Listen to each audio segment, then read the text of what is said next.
ಕ್ರಿಸ್ತನಲ್ಲಿ ಪ್ರೀತಿಯ ಸಹೋದರ ಸಹೋದರಿಯರೇ, ನಿಮ್ಮೆಲ್ಲರಿಗೂ ನಮ್ಮ ಕರ್ತನು ರಕ್ಷಕನಾಗಿರುವಂಥ ಯೇಸು ಕ್ರಿಸ್ತನ ಅತಿ ಪವಿತ್ರ ನಾಮದಲ್ಲಿ ಎಲ್ಲರೂ ಕೂಡ ವಂದನೆಗಳನ್ನ ಕೂಡ ಹೇಳಿಕೊಳ್ಳುತ್ತೇನೆ.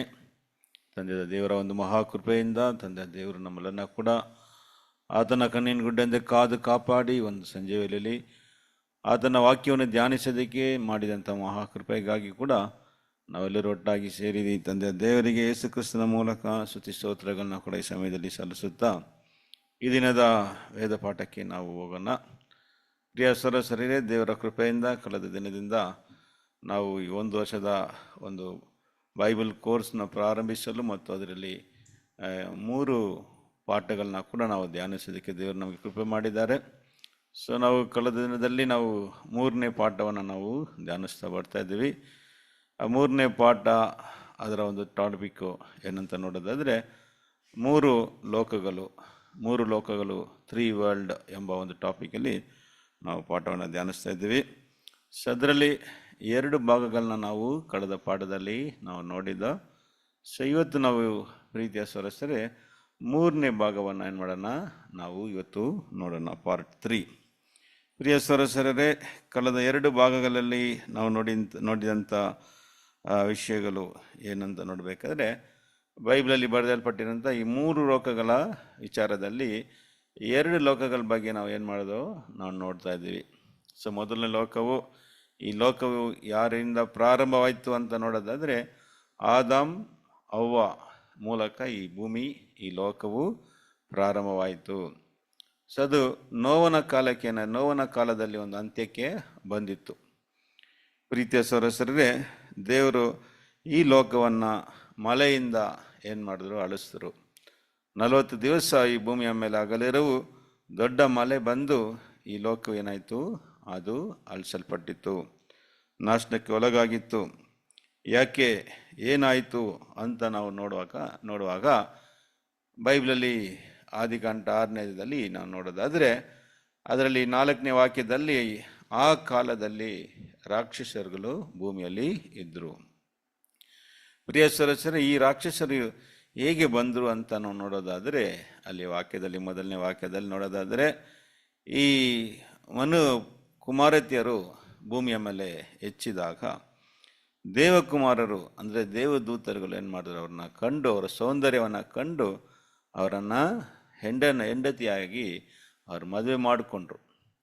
ಸೊ ಅದ್ರ ಮುಖಾಂತರ ಅವ್ರಿಗೆ ಹುಟ್ಟಿದ ಮಕ್ಕಳೇ ಈ ರಾಕ್ಷಸರಂತ ಕೂಡ ನಾವು ಆ ಪಾಠದಲ್ಲಿ ನೋಡಿದ ಮೊದಲನೇ ಭಾಗದಲ್ಲಿ. ಅದರಿಂದ ಭೂಮಿಯಲ್ಲಿ ಭೂಮಿಯಲ್ಲಿ ಪಾಪವು ಏನಾಗಿತ್ತು, ತುಂಬಿತ್ತು. ಆದ ಕಾರಣ ದೇವರು ಭೂಮಿಯನ್ನು ಅದನ್ನು ನಾಶ ಮಾಡಿದ್ರು. ಸೊ ನಂತರ ನೋವ ಮತ್ತು ಅವರ ಕುಟುಂಬದವ್ರನ್ನ ಕಾಪಾಡಿದ್ರು. ನೋವ ಮತ್ತು ಅವನ ಮಕ್ಕಳು ಶೇಮ್, ಖಾಮ್, ಯಾಫೇತ್ ಎಂಬ ನೋವನ ಮಕ್ಕಳ ಮುಖಾಂತರ 2ನೇ ಲೋಕ ಏನಾಯಿತು, ಪ್ರಾರಂಭವಾಯಿತು. ಪ್ರಿಯರೇ, 2ನೇ ಲೋಕದಲ್ಲಿ ನಾವು ನೋಡೋದಾದರೆ 2ನೇ ಲೋಕವು ನೋವನ ಕುಟುಂಬದ ಮೂಲಕ, ನೋವನ ಕುಮಾರರ ಮೂಲಕ ಅದು ಪ್ರಾರಂಭವಾಯಿತು. ಶೇಮ್, ಹ್ಯಾಮ್, ಜಾಫೆತ್ ಮೂಲಕ ಈಗಿರುವ ಜನರುಗಳೆಲ್ಲರೂ ಕೂಡ ಆಡ್ಕೊಂಡ್ರು ಅಂತ ಕೂಡ ನಾವು ಕಳೆದ ಪಾಠದಲ್ಲಿ ನೋಡೋದು. ಸರಿ ಪ್ರಿಯರೇ, ಅದರಲ್ಲಿ ನಾವು ನೋವ ಆದ ಮೇಲೆ, ಪ್ರೀತಿಯ ಸಹೋದರರೇ, ನೋವ ಆದ ಮೇಲೆ ದೇವರು ಅಬ್ರಹಾಮ್ ಹತ್ರ ಏನು ಮಾಡ್ತಾರೆ, ಒಂದು ಫ್ರೆಂಡ್ಶಿಪ್, ಒಂದು ರಿಲೇಷನ್ಶಿಪ್ನ ಏನು ಮಾಡ್ತಾರೆ ದೇವರು ಅವ್ರ ಹತ್ರ ಅವರು ಏರ್ಪಡಿಸ್ಕೊಳ್ತಾರೆ. ಸೊ ಅಬ್ರಹಾಮನನ್ನು ಹಲವಾರು ಪರೀಕ್ಷೆಗೆ, ವಿಶ್ವಾಸದ ಒಂದು ಪರೀಕ್ಷೆಗೆ ಏನು ಮಾಡ್ತಾರೆ, ಒಳಪಡಿಸಿ ಕೊನೆಯದಾಗಿ ಅಬ್ರಹಾಮನಿಗೆ ದೇವರು ಏನು ಮಾಡಿದ್ರು, ಒಂದು ಮಗುನ ಕೊಟ್ಟರು. ಅವರು ಯಾರಂತ ನೋಡಬೇಕಾದ್ರೆ ಐಸಾಕ್. ಇದೆಲ್ಲ ನಾವು ಕಳೆದ ಪಾಠದಲ್ಲಿ ನಾವು ನೋಡಿದ್ವು. ಪ್ರಿಯ ಸದಸ್ಯರೇ, ದೇವರು ಅಬ್ರಹಾಮ್ಗೆ ಇಟ್ಟಂಥ ಒಂದು ಕಠಿಣವಾದ ಪರೀಕ್ಷೆ, ಒಂದು ಹಾರ್ಡೆಸ್ಟ್ ಟೆಸ್ಟ್, ಟ್ರಯಲ್ ಯಾವುದು ಅಂತ ನೋಡಬೇಕಾದ್ರೆ ಐಸಾಕ್ನ ದೇವರು ಬಲಿ ಕೊಡೋಕ್ಕೆ, ಸರ್ವಾಂಗಹೋಮವಾಗಿ ಅವನ ಬಲಿ ಕೊಡುವಂಥ ದೇವರು ಅವ್ರನ್ನ ಏನು ಮಾಡಿದ್ರು, ಶೋಧಿಸಿದ್ರು. ಪ್ರಿಯ ಸದಸ್ಯರೇ, ಅದೇ ನಾವು ನೋಡೋದಾದರೆ ಈ ಕಾರ್ಯವನ್ನು ಅಬ್ರಹಾಮನ ಏನು ಮಾಡಿದ್ರು, ತಡೆ ಮಾಡದೆ, ಯಾವ ಒಂದು ಅಡಚಣೆ ಮಾಡದೆ ದೇವ್ರಿಗೋಸ್ಕರ ಯಾವುದೂ ಕೂಡ ಮಾಡೋಕ್ಕೆ ಸಿದ್ಧನಾಗಿದ್ದೀನಿ ಎಂಬುದಾಗಿ ಅವರು ಪ್ರೂವ್ ಮಾಡಿದ್ರು. ಸೊ ಅದನ್ನು ಅವ್ರನ್ನ ನಂಬಿಕೆ ವಿಶ್ವಾಸವನ್ನು ನೋಡಿದಂಥ ದೇವರು ಅಬ್ರಹಾಮನಿಗೆ ಒಂದು ದೊಡ್ಡ ಆಶೀರ್ವಾದವನ್ನು ಏನು ಮಾಡಿದ್ರು, ವಾಗ್ದಾನ ಮಾಡಿದ್ರು. ಗ್ರೇಟ್ ಬ್ಲೆಸ್ಸಿಂಗ್ಸು ಏನು ಆಶೀರ್ವಾದ ಅಂತ ನಾವು ನೋಡೋದಾದರೆ ಅಬ್ರಹಾಮನ ಸಂತತಿ ಎರಡರಷ್ಟಾಗಿ ಇರುತ್ತದೆ. ಆಕಾಶದ ನಕ್ಷತ್ರಂತೆಯೂ ಆಮೇಲೆ ಸಮುದ್ರದ ಉಸುಬಿನಂತೆಯೂ ನಿನ್ನ ಸಂತತಿಯನ್ನು ನಾನು ಹೆಚ್ಚಿಸುತ್ತೇನೆ ಎಂಬುದಾಗಿ ದೇವರವನಿಗೆ ವಾಗ್ದಾನ ಮಾಡಿದ್ರು. ಪ್ರಿಯ ಸಹೋದರರೇ, ಅದನ್ನೇ ನಾವು ನೋಡಬೇಕಾದ್ರೆ ಮುಖ್ಯವಾಗಿ ಈ ಎರಡನೇ ಲೋಕದಲ್ಲಿ ದೇವರ ಯೋಜನೆಯಲ್ಲಿ ಏನು ಹೋಗ್ತಾ ಇದೆ, ದೇವರ ಯೋಜನೆಯಲ್ಲಿ ಈ ಎರಡನೇ ಲೋಕದಲ್ಲಿ ದೇವರು ಏನವರು ಯೋಜನೆಗಳು ಹೋಗ್ತಾ ಇದೆ ಅಂತ ನೋಡೋದಾದರೆ, ಪ್ರಿಯ ಸಹೋದರರೇ, ದೇವರ ಅಬ್ರಹಾಮನ್ನ ಏನು ಮಾಡ್ತಾರೆ, ಅಬ್ರಹಾಮನಿಗೆ ಒಂದು ವಾಗ್ದಾನ ಕೊಟ್ಟರು. ಆ ವಾಗ್ದಾನ ಏನಪ್ಪ ಅಂದರೆ ಅವನ ಸಂತತಿಯನ್ನು ದೇವರೇನು ಮಾಡ್ತಾರೆ, ಹೆಚ್ಚಿಸುತ್ತಾರೆ. ಆ ಸಂತತಿ ಆಕಾಶದ ನಕ್ಷತ್ರಂತೆಯೂ ಮತ್ತು ಸಮುದ್ರದ ಉಸಿಬಿನಂತೆ ಇರ್ತದೆ. ನಿನ್ನ ಸಂತತಿ ಮೂಲಕ ಭೂಲೋಕದಲ್ಲಿರುವಂಥ ಎಲ್ಲ ಜಾತಿಯರು ಜನಾಂಗದವರಿಗೆ ಆಶೀರ್ವಾದವು ಏನಾಗುತ್ತೆ, ಉಂಟಾಗುತ್ತೆ ಎಂಬುದಾಗಿ ದೇವರವರಿಗೆ ವಾಗ್ದಾನ ಮಾಡಿದ್ರು. ಪ್ರಿಯ ಸಹೋದರರೇ, ಅದನ್ನೇ ನಮ್ಮ ಕಳೆದ ಪಾಠದಲ್ಲಿ ನಾವು ನೋಡಬೇಕಾದ್ರೆ ಆ ಸಂತತಿ ಯಾರು, ಅಬ್ರಹಾಮನ ಆ ಸಂತತಿ ಯಾರು, ಆಕಾಶದ ನಕ್ಷತ್ರಂತಿರೋ ಸಂತತಿ ಮತ್ತು ಸಮುದ್ರದ ಉಸುಬಿನಂತಿರುವಂಥ ಸಂತತಿ ಯಾರು ಅಂತ ನಾವು ಹುಡುಕುವಾಗ ಆ ಸಂತತಿ ಎರಡು ವಿಧವಾದ ಸಂತತಿ ಯಾರು ಅಂತ ನೋಡಬೇಕಾದ್ರೆ ಹಳೆ ಒಡன்பಡಿಕೆಯಲ್ಲಿರುವಂಥ ನೀತಿವಂತರು, ಹಳೆ ಒಡன்பಡಿಕೆಯಲ್ಲಿರುವಂಥ ನೀತಿವಂತರು ಅವರು ಸಮುದ್ರದ ಮರಳಂತೆಯೂ ಮತ್ತು ಹೊಸ ಒಡன்பಡಿಕೆಯಿಂದ ನೀತಿವಂತರು ಆಕಾಶದ ನಕ್ಷತ್ರ ಎಂಬ ಸಂತತಿಯಾಗಿ ದೇವರೇನು ಮಾಡ್ತಾ ಇದ್ದಾರೆ, ಆರಿಸ್ಕೊಂಡು ಬರ್ತಾ ಇದ್ದಾರೆ. ದೇವರ ಯೋಜನೆಯಲ್ಲಿ ಈ ಎರಡನೇ ಲೋಕದಲ್ಲಿ ಏನು ಹೋಗ್ತಾ ಇದೆ ಅಂತ ನೋಡ್ತಾ ಇದ್ದೀವಿ. ಈ ಸೆಕೆಂಡ್ ವರ್ಲ್ಡಲ್ಲಿ ದೇವರ ಯೋಜನೆಯಲ್ಲಿ ಮುಖ್ಯವಾಗಿ ದೇವರು ಅಬ್ರಹಾಮನ ಆರಿಸ್ಕೊಂಡ್ರು. ಅಬ್ರಹಾಮನಿಗೆ ಹಲವಾರು ವಿಧವಾದ ಪರೀಕ್ಷೆಗೆ ಒಳಪಡಿಸಿ ಕೊನೆಯದಾಗಿ ದೇವರ ಅಬ್ರಹಾಮನು ಅವನಿಗೆ ಇಟ್ಟಂಥ ದೊಡ್ಡ ಕಠಿಣವಾದ ಒಂದು ಪರೀಕ್ಷೆಯಲ್ಲಿ ಅವನು ದೇವ್ರಿಗೋಸ್ಕರ ಐಸಕ್ನ ಬಲಿ ಕೊಡುವಾಗ ದೇವ್ರೇನು ಮಾಡಿದ, ಅವ್ರಿಗೆ ಒಂದು ದೊಡ್ಡ ಆಶೀರ್ವಾದನ ವಾಗ್ದಾನ ಮಾಡಿದು. ಆ ಆಶೀರ್ವಾದನೇ ಅವರ ಒಂದು ಸಂತತಿ ಎರಡರಷ್ಟಿದೆ. ಅದು ಒಂದು ಸಮುದ್ರದ ಮರಳು ಮತ್ತು ಆಕಾಶದ ನಕ್ಷತ್ರಗಳಾಗಿರ್ತದೆ. ಸೊ ಇವರ ಮುಖಾಂತರ ಈ ಲೋಕಕ್ಕೆ ಏನಾಗುತ್ತೆ, ಆಶೀರ್ವಾದವು ಬರುತ್ತದೆ ಎಂಬುದಾಗಿ ದೇವರು ವಾಗ್ದಾನ ಮಾಡಿದ್ರು. ಸೊ ಇದನ್ನು ನಾವು ವಾಕ್ಯದಲ್ಲಿ ನೋಡೋದಾದರೆ ಯೆಶಾಯ 41:8 ವಾಕ್ಯದಲ್ಲಿ ನೋಡಬೇಕಾದ್ರೆ ಈ ಸಂತತಿ ಅಬ್ರಹಾಮನ ಸಂತತಿ ಯಾರು ಅಂತ ನೋಡಬೇಕಾದ್ರೆ ಇಸ್ರಾಯೇಲ್ ಜನರು ಅಬ್ರಹಾಮನಿಂದ ಬಂದಂಥ ಸಂತತಿ. ಹಳೆ ಒಡன்பಡಿಕೆಯಲ್ಲಿ. ಹೊಸ ಒಡன்பಡಿಕೆಯಲ್ಲಿ ನೋಡಬೇಕಾದ್ರೆ ಕ್ರೈಸ್ತರು, ನಿಜವಾದ ಕ್ರೈಸ್ತರು ಯಾರೆಲ್ಲ ತಮ್ಮನ್ನು ಕ್ರೈಸ್ತನ ಸ್ವೀಕರಿಸ್ಕೊಂಡ್ರು ಅವರೆಲ್ಲರೂ ಕೂಡ ಏನಾಗಿದ್ದಾರೆ ಅಂತ ನೋಡ್ಬೇಕಾದ್ರೆ ಅಬ್ರಹಾಮನ ನಕ್ಷತ್ರಂಥ ಸಂತತಿ ಅಂತ ನೋಡ್ತೀವಿ. ಆ ವಾಕ್ಯಗಳನ್ನ ನಾವು ಪುನಃ ಓದಿಕೊಂಡು ಈ ಮೂರನೇ ಲೋಕಕ್ಕೆ ಏನು ಮಾಡೋಣ, ನಾವು ಹೋಗೋಣ. ವಾಕ್ಯ ಓದ್ರಿ. ಯೆಶಾಯ 41:8 ವಾಕ್ಯವನ್ನು ಓದೋಣ. ಯೆಶಾಯ 41:8 ವಾಕ್ಯ. ನನ್ನ ಸೇವಕನಾದ ಇಸ್ರಾಯೇಲೇ, ನಾನು ಆದುಕೊಂಡ ಯಾಕೋಬೆ, ನನ್ನ ಸ್ನೇಹಿತನಾದ ಅಬ್ರಹಾಮನ ಸಂತತಿಯೇ, ನಾನು ಭೂಮಿಯ ಕಟ್ಟಕಡೆಯಲ್ಲಿ ಹಿಡಿದು ದಿಗಂತಗಳಿಂದ ಕರೆದ ಜನವೇ, ನೀನು ನನ್ನ ಸೇವಕನು, ನಾನು ನಿನ್ನನ್ನು ಆರಿಸಿಕೊಂಡೆನು.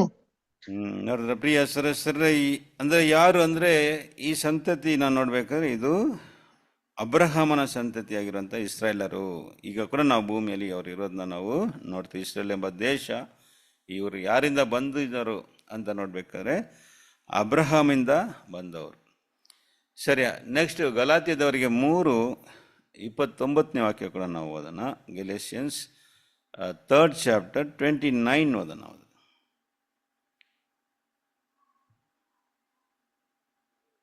ಗಲಾತ್ಯದವರಿಗೆ 3:29 ವಾಕ್ಯ. ನೀವು ಕ್ರಿಸ್ತನವರಾಗಿದ್ದರೆ ಅಬ್ರಹಾಮನ ಸಂತತಿಯವರು, ವಾಗ್ದಾನಕ್ಕನುಸಾರವಾಗಿ ಬಾಧ್ಯರು ಆಗಿದ್ದೀರಿ. ನೋಡ್ರ ಪ್ರಿಯರೇ, ಕ್ಲಿಯರ್ ಆಗಿ ಹೇಳ್ಬಿಟ್ರು ಪೌಲರು, ನೀವು ಕ್ರಿಸ್ತವನವರಾದರೆ ಅಬ್ರಹಾಮನ ಸಂತತಿಯವರು ವಾಗ್ದಾನಕ್ಕನುಸಾರವಾಗಿ ಬಾಧ್ಯರು ಆಗಿದ್ದೀರಿ. ಯಾವ ವಾಗ್ದಾನ ಅಂದರೆ ಇಸಾಕ್ನ ಬಲಿ ಕೊಡುವಾಗ ದೇವರು ಮಾಡಿದಂಥ ಆ ವಾಗ್ದಾನಕ್ಕೆ ಏನಾಗಿದ್ದಾರೆ, ಬಾಧ್ಯರಾಗಿದ್ದಾರೆ ಎಂಬುದಾಗಿ ಕೂಡ ಇಲ್ಲಿ ಪೌಲರು ಹೇಳ್ತಾರೆ.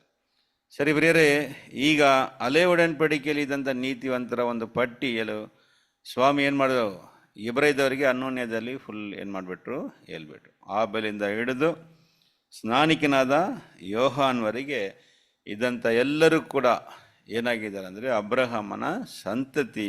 ಆದರೆ ಯಾವ ಥರ ಸಂತತಿ ಅಂದರೆ ಅವರು ಸಮುದ್ರದ ಒಂದು ಮರಳು. ಪ್ರಿಯರೇ, ಅದನ್ನು ಪೌಲರು ಇಲ್ಲಿ ಬರೀತಾರೆ. ಅನ್ಯೋನ್ಯಾಯದಲ್ಲಿ ನಾವು ಓದಿದ್ದೀವಿ 4th verse 4ನೇ ವಾಕ್ಯದಲ್ಲಿ ಆಬೇಲಿಂದ ಹಿಡಿದು ಎಲ್ಲರ ವಿಷಯವಾಗಿ ಏನು ಮಾಡ್ತಾರೆ, ಬರೀತಾರೆ. ಇವರೆಲ್ಲ ನಂಬಿಕೆಯಿಂದ ಒಳ್ಳೆ ಸಾಕ್ಷಿನ ಪಡ್ಕೊಂಡ್ರು. ಆದರೆ ಅವರಿಗೆ ವಾಗ್ದಾನದ ಫಲವನ್ನು ಅವರೇನಾಗಿಲ್ಲ, ಇನ್ನೂ ಹೊಂದಲಿಲ್ಲ.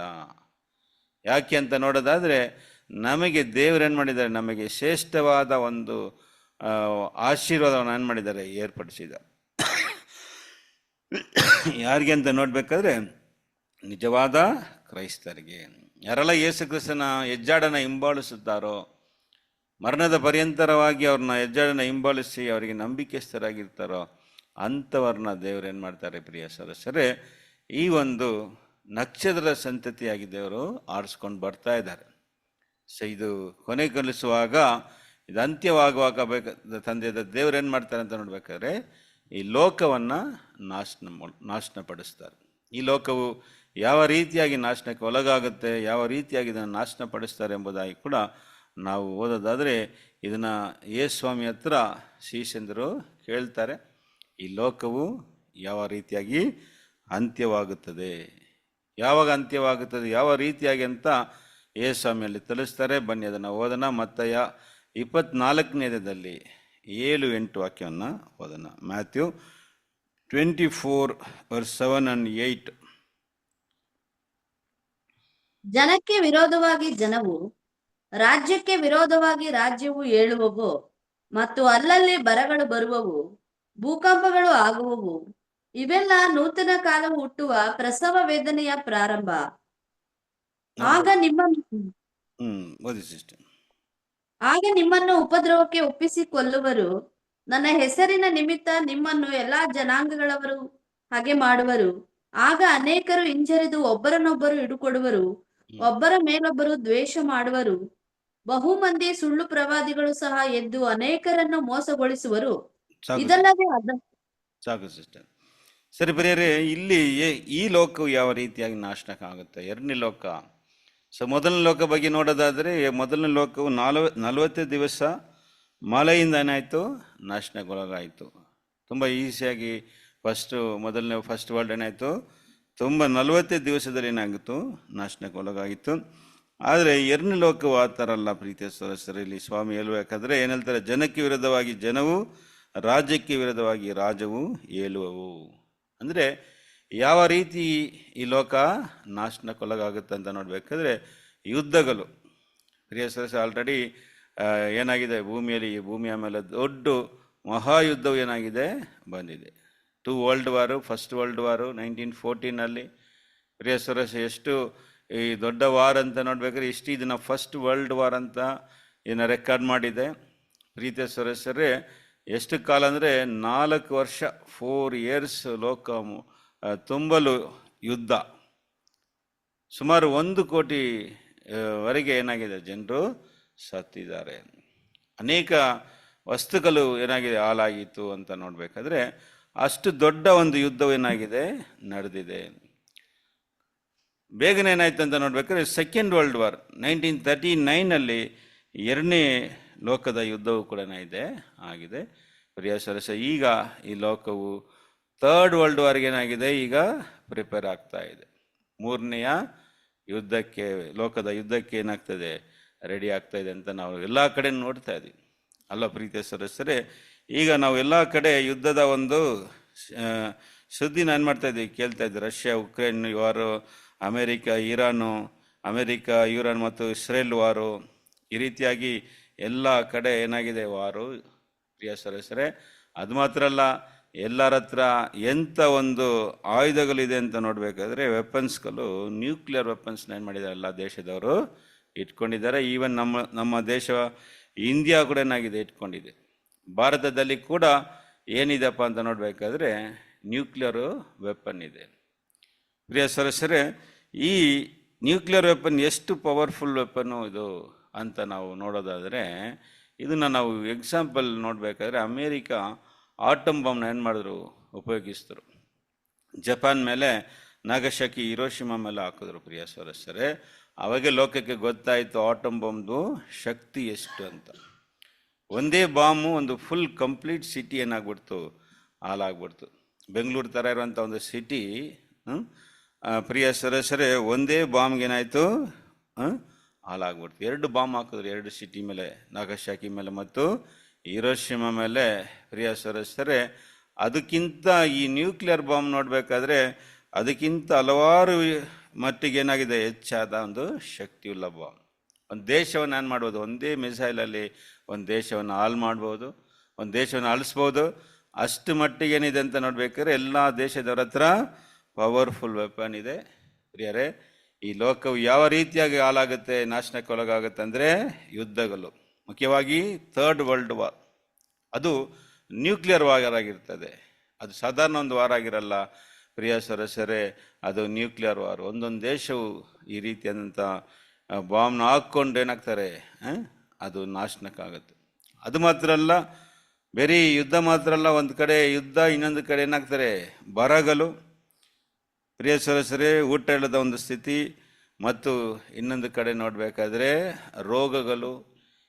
ಈ ರೀತಿಯಾದಂಥ ಕೊರೋನಾ ಬಂತಲ್ಲ, ನಾವು ನೋಡಬೇಕಾದ್ರೆ ಇಂಥ ಒಂದು ಭಯಂಕರವಾದ ಒಂದು ವೈರಸ್ ಅಂತ ನೋಡಬೇಕಾದ್ರೆ ಕೊರೋನಾ ಬಗ್ಗೆ ನಾವೆಲ್ಲ ಎಕ್ಸ್ಪೀರಿಯನ್ಸ್ ಮಾಡಿದ್ವಿ, ಲೋಕವೇ ಎಕ್ಸ್ಪೀರಿಯನ್ಸ್ ಮಾಡಿತ್ತು. 2 ವರ್ಷ ಲೋಕವು ಏನಾಗಿತ್ತು, ಲಾಕ್ಡೌನಲ್ಲಿತ್ತು ಅಲ್ವಾ. ಎಲ್ಲ ದೇಶದಲ್ಲಿ, ಒಂದು ದೇಶ ಅಲ್ಲ, 2 ದೇಶ ಅಲ್ಲ, ಕಂಪ್ಲೀಟ್ ವರ್ಲ್ಡಲ್ಲಿ ಕೊರೋನಾ ಇಲ್ಲದಂಥ ದೇಶವೂ ಇರಲಿಲ್ಲ. ವೈರಸ್ ಅಷ್ಟು ಬೇಗನಾಯಿತು ಸ್ಪ್ರೆಡ್ ಆಗಿ ಎಷ್ಟೋ ಜನರು ಅದರಲ್ಲಿ ಸತ್ತಿದ್ರು.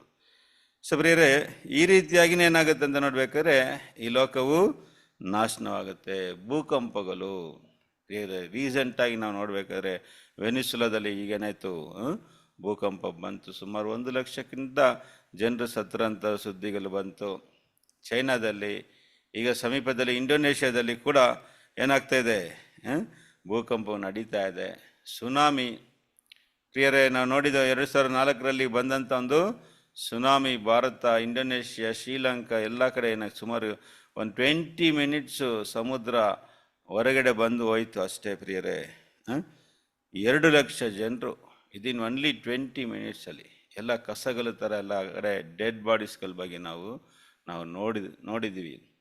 ಪ್ರಿಯರೇ, ಈ ರೀತಿಯಾದಂಥ ನಾಶನವು ಈ ಭೂಮಿಯ ಮೇಲೆ ಏನಾಗುತ್ತೆ, ಬರುತ್ತೆ. ಯುದ್ಧ, ಒಂದು ಕಡೆ ಯುದ್ಧದಲ್ಲಿ ಕೆಲವರು ಸಾಯ್ತಾರೆ, ಇನ್ನು ಕೆಲವರು ಬರದಲ್ಲಿ ಸಾಯ್ತಾರೆ, ಇನ್ನು ಕೆಲವರು ಈ ರೋಗಗಳಲ್ಲಿ, ಇನ್ನು ಕೆಲವರು ವ್ಯಾಧಿಯಲ್ಲಿ, ಇನ್ನು ಕೆಲವರು ನೋಡ್ಬೇಕಾದ್ರೆ ಪ್ರಿಯರೇ ಈ ರೀತಿಯಾದಂಥ ಭೂಕಂಪ, ನ್ಯಾಚುರಲ್ ಡಿಸಾಸ್ಟರ್ಸ್ಗಳು ಈ ಭೂಮಿಯ ಮೇಲೆ ಬಂದು ಕಂಪ್ಲೀಟ್ ವರ್ಲ್ಡ್ ಏನಾಗುತ್ತೆ, ನಾಶನವಾಗುತ್ತೆ. ಸೊ ಇದನ್ನು ಯಾವ ರೀತಿಯಾದಂಥ ನಾಶನ ಭೂಮಿ ಮೇಲೆ ಬರ್ತದೆ, ಈ 4 ವಿಧವಾದ ನಾಶನಗಳು. ಸೊ ಇದನ್ನು ಎಸೆಕಿಯಲಲ್ಲಿ ಕೂಡ ಹೇಳಲ್ಪಟ್ಟಿದೆ. ಬನ್ನಿ ಓದೋಣ. ಅದು ಎಸೆಕಿಯಲ್ 6ನೇ ಅಧ್ಯಾಯದಲ್ಲಿ ನಾವು ನೋಡೋಣ.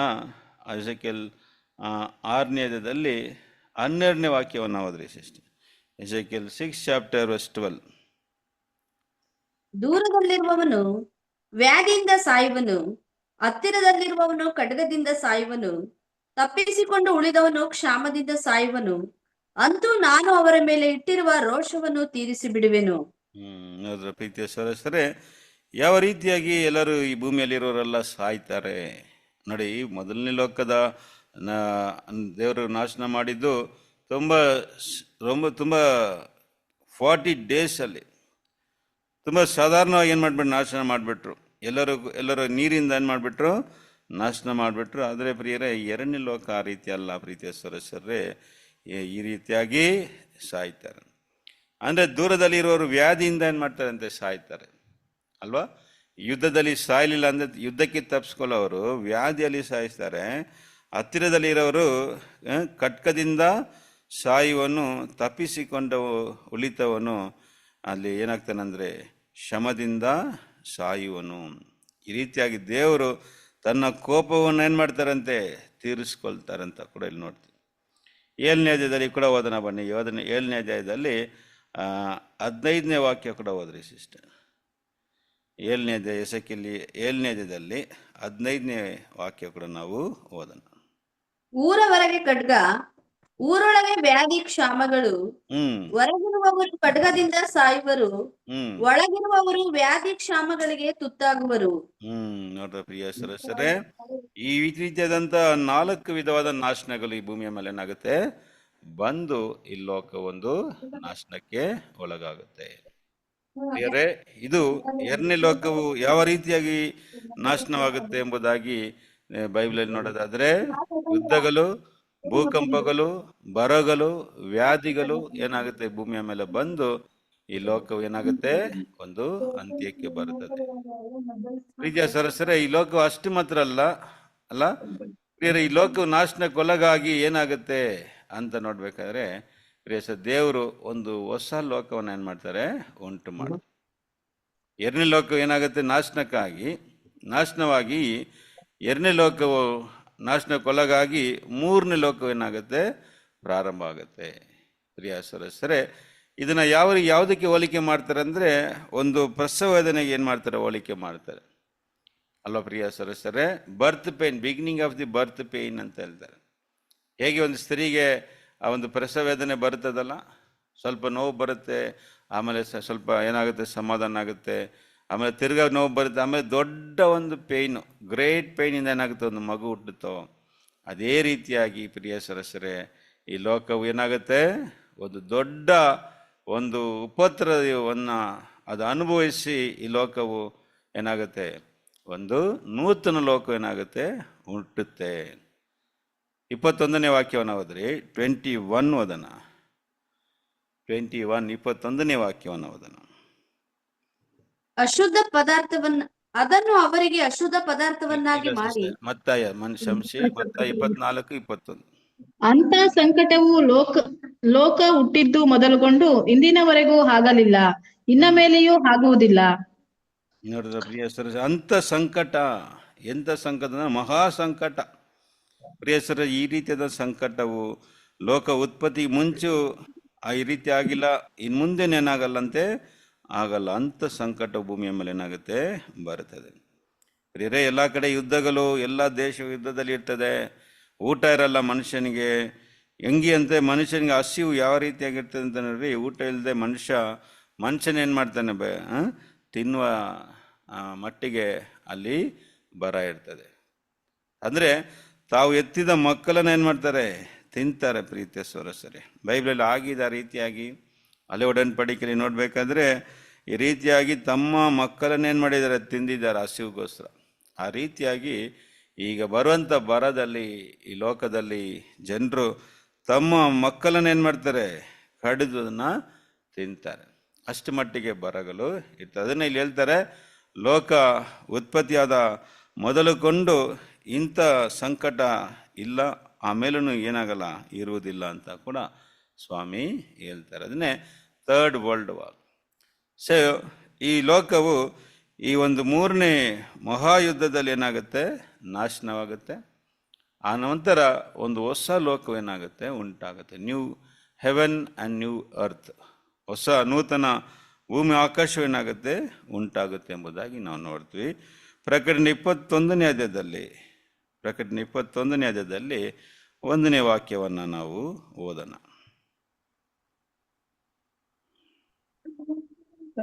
ತರುವಾಯ ನೂತನ ಮಂಡಲವನ್ನು ಕಂಡೆನು. ಮೊದಲಿದ್ದ ಆಕಾಶ ಮಂಡಲವು ಮೊದಲಿದ್ದ ಭೂಮಂಡಲವು ಇಲ್ಲದೆ ಹೋದವು. ನೋಡಿದ ಪ್ರಿಯರೇ, ತರುವಾಯ ನೂತನ ಆಕಾಶ ಮಂಡಲವು ನೂತನ ಭೂಮಂಡಲವನ್ನು ಕಂಡೆನು. ಮೊದಲಿನ ಆಕಾಶ ಮಂಡಲ ಏನಾಗಿಲ್ಲ, ಅಲ್ಲಿ ನಾನು ಇಲ್ಲ ಅಂತ ಕೂಡ ಏನು ಮಾಡ್ತೀವಿ, ನೋಡ್ತೀವಿ. ಮೊದಲಿನ ಆಕಾಶ ಏನಾಯ್ತು, ಅದು ಇಲ್ಲದೆ ಹೋಯ್ತು. ಮತ್ತು ಇನ್ನೊಂದು ವಿಷಯ ಹೇಳ್ತಾರೆ, ಇನ್ನು ಸಮುದ್ರವು ಇಲ್ಲ ಅಂತ ಕೂಡ ಅಲ್ಲಿ ವಾಕ್ಯದಲ್ಲಿ ನೋಡ್ತೀವಿ. ನೋಡಿ, I saw new heaven and new earth, the first heaven and first earth had passed away and sea was no more. ಅಲ್ಲಿ ಏನಿರ್ತಿಲ್ಲ ಇಲ್ಲ ಅಂತೆ, ಸಮುದ್ರ ಕೂಡ ಇಲ್ಲ.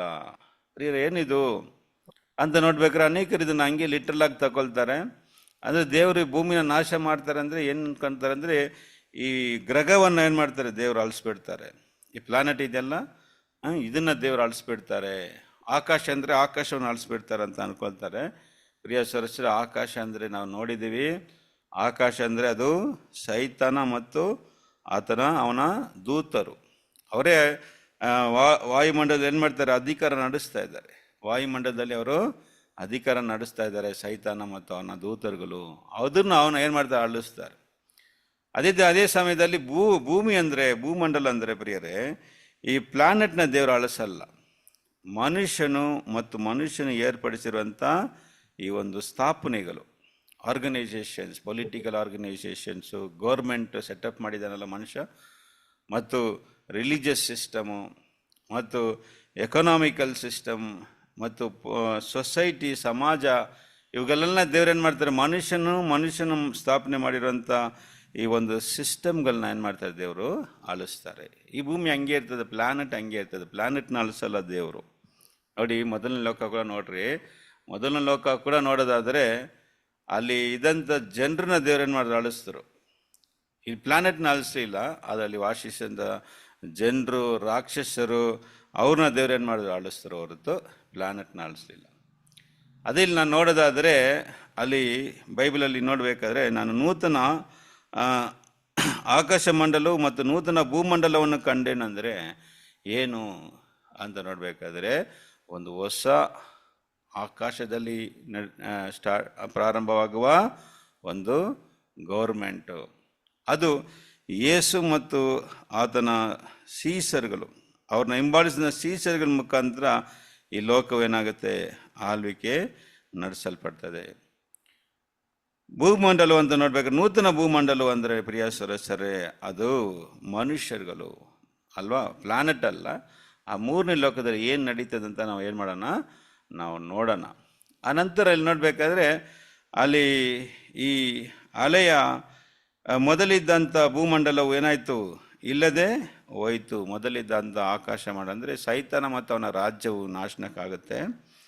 ಮತ್ತು ಮನುಷ್ಯರು ಏರ್ಪಡಿಸಿದಂಥ ಈ ಅಲೆಯ ಮೊದಲಿದ್ದಂಥ ಈ ಭೂಮಂಡಲ ಏನಾಗುತ್ತೆ, ಇಲ್ಲದೆ ಹೋಗುತ್ತೆ. ಮತ್ತು ಸಮುದ್ರವು ಕೂಡ ಇಲ್ಲದೆ ಹೋಗುತ್ತೆ ಅಂತ ಹೇಳ್ತಾರೆ.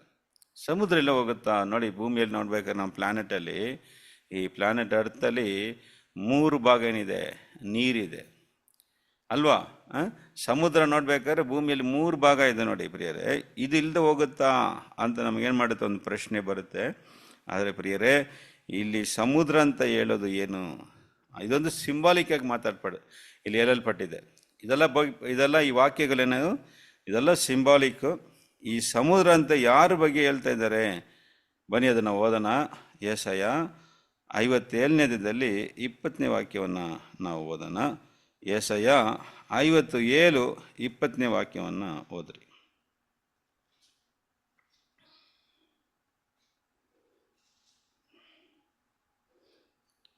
ಯೆಶಾಯ 57:20ನೇ ವಾಕ್ಯ.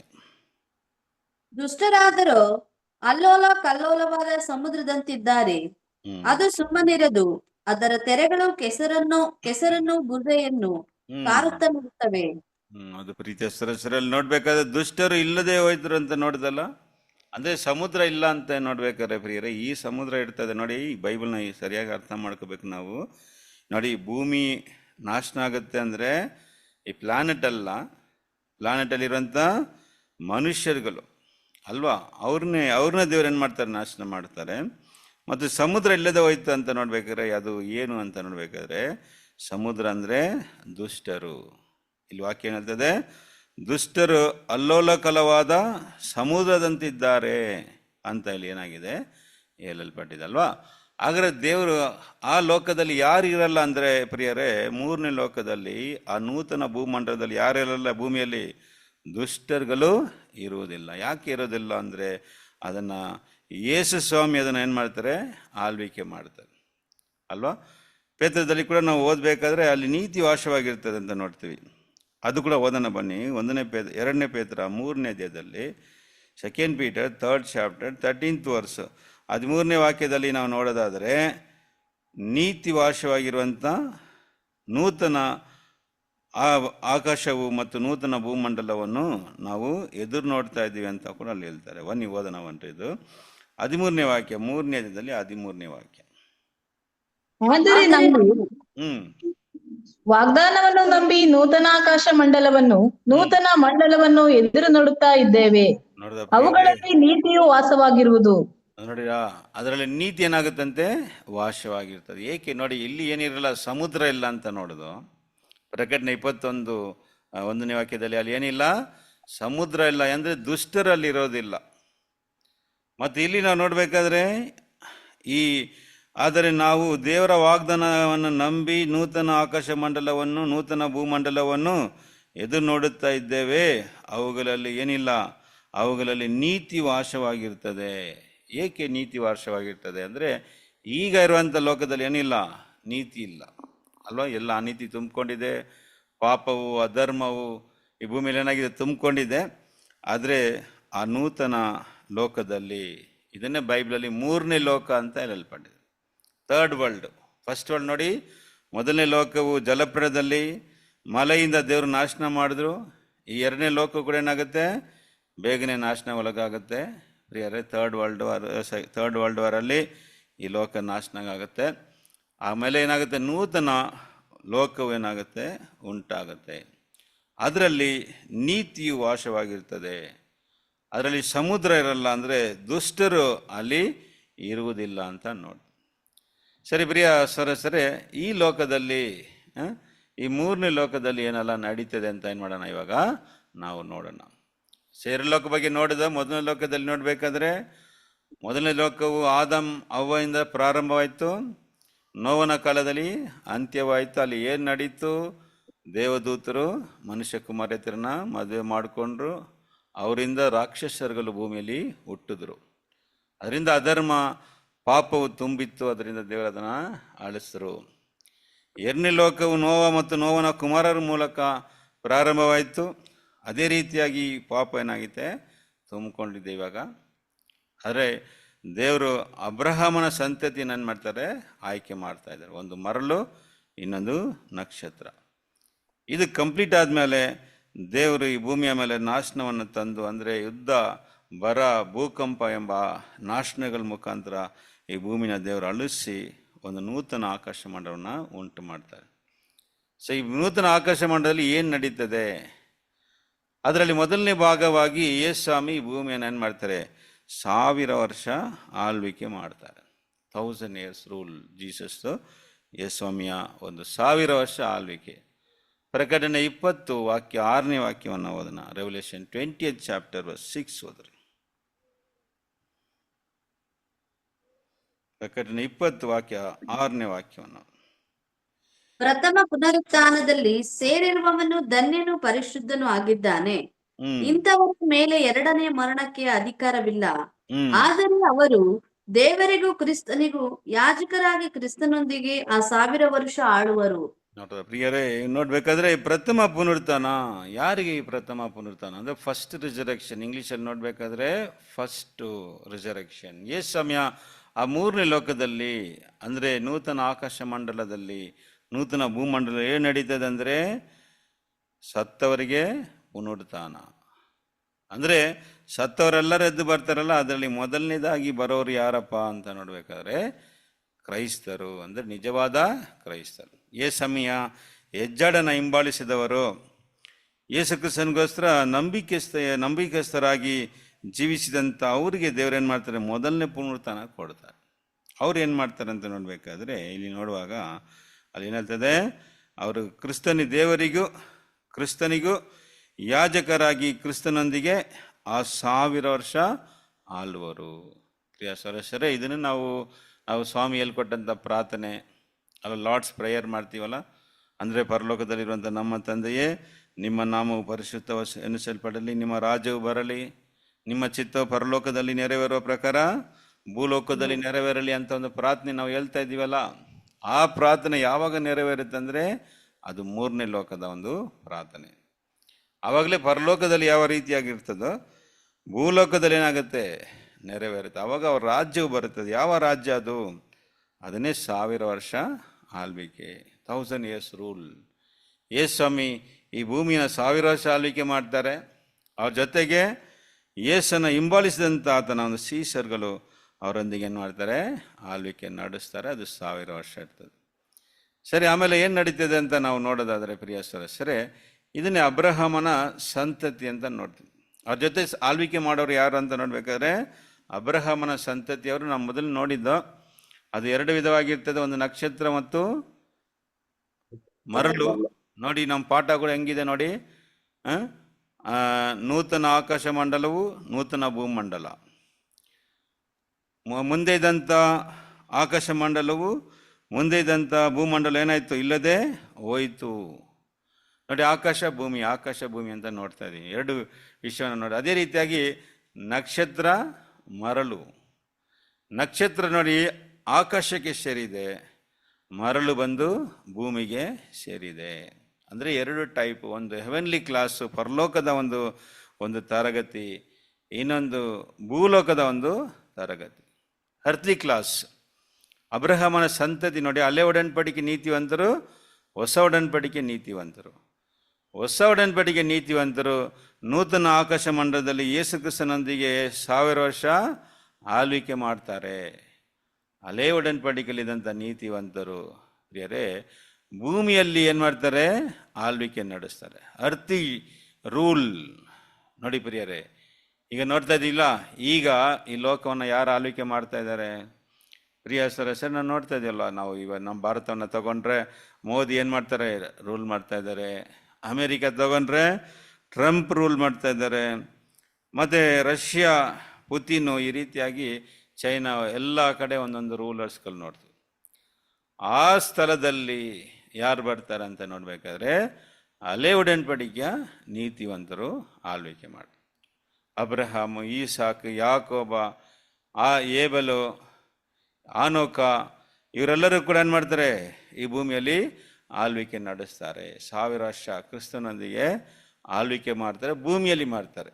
2 ವಿಧವಾಗಿರ್ತದೆ, ಒಂದು ನಕ್ಷತ್ರ, ಮರಳು. ಅಂದರೆ ಪ್ರಿಯರೇ, ನಕ್ಷತ್ರ ಅಂದರೆ ಆಕಾಶದ ಆತ್ಮಿಕವಾದ ಒಂದು ಆಳ್ವಿಕೆ, ಸ್ಪಿರಿಚುವಲ್ ರೂಲ್. ನೋಡಿ, ಈಗ ಸೈತಾನ ಮತ್ತು ಅವನ ದೂತರು ಆಕಾಶ ಮಂಡಲದಲ್ಲಿ ಏನು ಮಾಡ್ತಾರೆ, ಆಳ್ವಿಕೆ ನಡೆಸ್ತಾ ಇದ್ದಾರೆ. ಆದರೆ ನಮ್ಮಿಂದ ಕಣ್ಣಲ್ಲಿ ಏನು ಮಾಡೋಕ್ಕಾಗಲ್ಲ, ಅವ್ರನ್ನ ಕಾಣಕ್ಕಾಗಲ್ಲ. ಇನ್ವಿಸಿಬಲ್ ರೂಲ್ ಬೈಬಲ್ ಹೇಳ್ತಾ ಇದೆ ಅಲ್ವಾ? ಬೈಬಲ್ ಏನು ಹೇಳ್ತದೆ? ಆಕಾಶ ಮಂಡಲದಲ್ಲಿ ಆಳ್ವಿಕೆ, ಆಡಳಿತ ನಡೆಸುವಂಥ ಆ ಒಂದು ದೂತರ ಆತ್ಮಗಳು. ಪ್ರಿಯರೇ, ಅದೇ ಸ್ಥಾನದಲ್ಲಿ ಯಾರು ಇರ್ತಾರೆ? ಯೇಸು ಸ್ವಾಮಿ ಮತ್ತು ಅವರನ್ನು ಹಿಂಬಾಲಿಸಿದಂಥ ಅವರ ಒಂದು ಸೀಸರ್ಗಳು. ಭೂಮಿಯಲ್ಲಿ ಯಾರು ಇರ್ತಾರಪ್ಪ ಅಂತ ನೋಡ್ಬೇಕಾದ್ರೆ ಓಲ್ಡ್ ಟೆಸ್ಟ್ಮೆಂಟ್ ರೈಚಸ್, ಹಳೆ ಒಡன்பಡಿಕೆಯಲ್ಲಿದ್ದಂಥ ನೀತಿವಂತರು, ಏಬೆಲಿಂದ ಹಿಡಿದು ನಾನು ಲಿಸ್ಟ್ ನೋಡಿದಲ್ಲ, ಅವರೆಲ್ಲರೂ ಕೂಡ ಈ ಭೂಮಿಯಲ್ಲಿ ಆಡಳಿತ ಮಾಡ್ತಾರೆ. ಕೀರ್ತನೆ 45ನೇ ಅಧ್ಯಾಯದಲ್ಲಿ 16ನೇ ವಾಕ್ಯವನ್ನು ನಾವು ಓದ್ರಿ. ಕೀರ್ತನೆ 45 16ನೇ ವಾಕ್ಯ. ಅರಸನೇ, ವಂಶ ಪಾರಂಪರ್ಯವಾಗಿ ಬಂದ ಸ್ಥಾನದಲ್ಲಿರುವುದಕ್ಕೆ ನಿನಗೆ ಮಕ್ಕಳು ಹುಟ್ಟುವರು, ಅವರನ್ನು ದೇಶದಲ್ಲೆಲ್ಲ ಅಧಿಕಾರಿಗಳನ್ನಾಗಿ ನೇಮಿಸುವಿ. ನೋಡಿದ ಪ್ರೀತಿಯ ಸಹಸ್ರೇ, ಈ ವಾಕ್ಯವನ್ನು ನೋಡ್ರಿ. ಈ ರೀತಿಯಾಗಿ ಏನಾಗಿದೆ ನಾವು ನೋಡ್ತೀವಿ. ಏನಂತದೆ? ಅರಸನೇ, ವಂಶ ಪಾರಂಪರ್ಯವಾಗಿ ಬಂದ ಸ್ಥಾನದಲ್ಲಿರುವುದಕ್ಕೆ ನಿನಗೆ ಮಕ್ಕಳು ಹುಟ್ಟುವರು, ಅವರನ್ನು ದೇಶದಲ್ಲೆಲ್ಲ ಅಧಿಕಾರಿಗಳಾಗಿ ನೇಮಿಸುವಿ ಅಂತ. ನೋಡಿ, ಈ ಕನ್ನಡದಲ್ಲಿ ಅಷ್ಟು ಕ್ಲಿಯರ್ ಟ್ರಾನ್ಸ್ಲೇಷನ್ ಇಲ್ಲ, ಇಂಗ್ಲೀಷಲ್ಲಿ ನೋಡ್ತೀರಿ ನೋಡಿ. In place of your father shall be your sons, in place of your fathers. ಅಂದರೆ ಬೇರೆ ಭೂಮಿಯಲ್ಲಿ ಯೇಸ್ವಾಮಿ ಇದ್ದಾಗ ಹಳೆ ಒಡன்பಡಿಕೆಯ ನೀತಿವಂತರೆಲ್ಲರೂ ಏನಾಗಿದ್ರು ಅಂದರೆ ನೋಡಬೇಕಾದ್ರೆ ಯೇಸ್ವಾಮಿಗೆ ತಂದೆಗಳಾಗಿದ್ದರು, ಪಿತೃಗಳು. ಅಲ್ಲೋ ಅಬ್ರಹಾಮ, ಈಸಾಕ, ಯಾಕೋಬ. ಅದರಿಂದ ಯೇಸ್ವಾಮಿನ ಏನಂತ ಕರೀತಾ ಇದ್ರು ಭೂಮಿಯಲ್ಲಿ ಇರ್ಬೇಕಾದ್ರೆ? ಯೇಸ್ವಾಮಿ ಭೂಮಿಯಲ್ಲಿ ಇರ್ಬೇಕಾದ್ರೆ ದಾವಿದನ ಮಗನೇ, ಕುಮಾರನೇ ಅಂತ ಕರೀತಾರೆ. ಸನ್ ಆಫ್ ಡೇವಿಡ್ ಅಂತ ಯೇಸ್ವಾಮಿನ ಕರಿತಿದ್ರು. ಹಾಗಾದ್ರೆ ಯೇಸ್ವಾಮಿ ದಾವಿದ ಬಂದು ಯೇಸ್ವಾಮಿಗೆ ತಂದೆಯ ಅಂತ ಒಂದು ಪ್ರಶ್ನೆ ಏನಾಗುತ್ತೆ ಬರ್ತದೆ.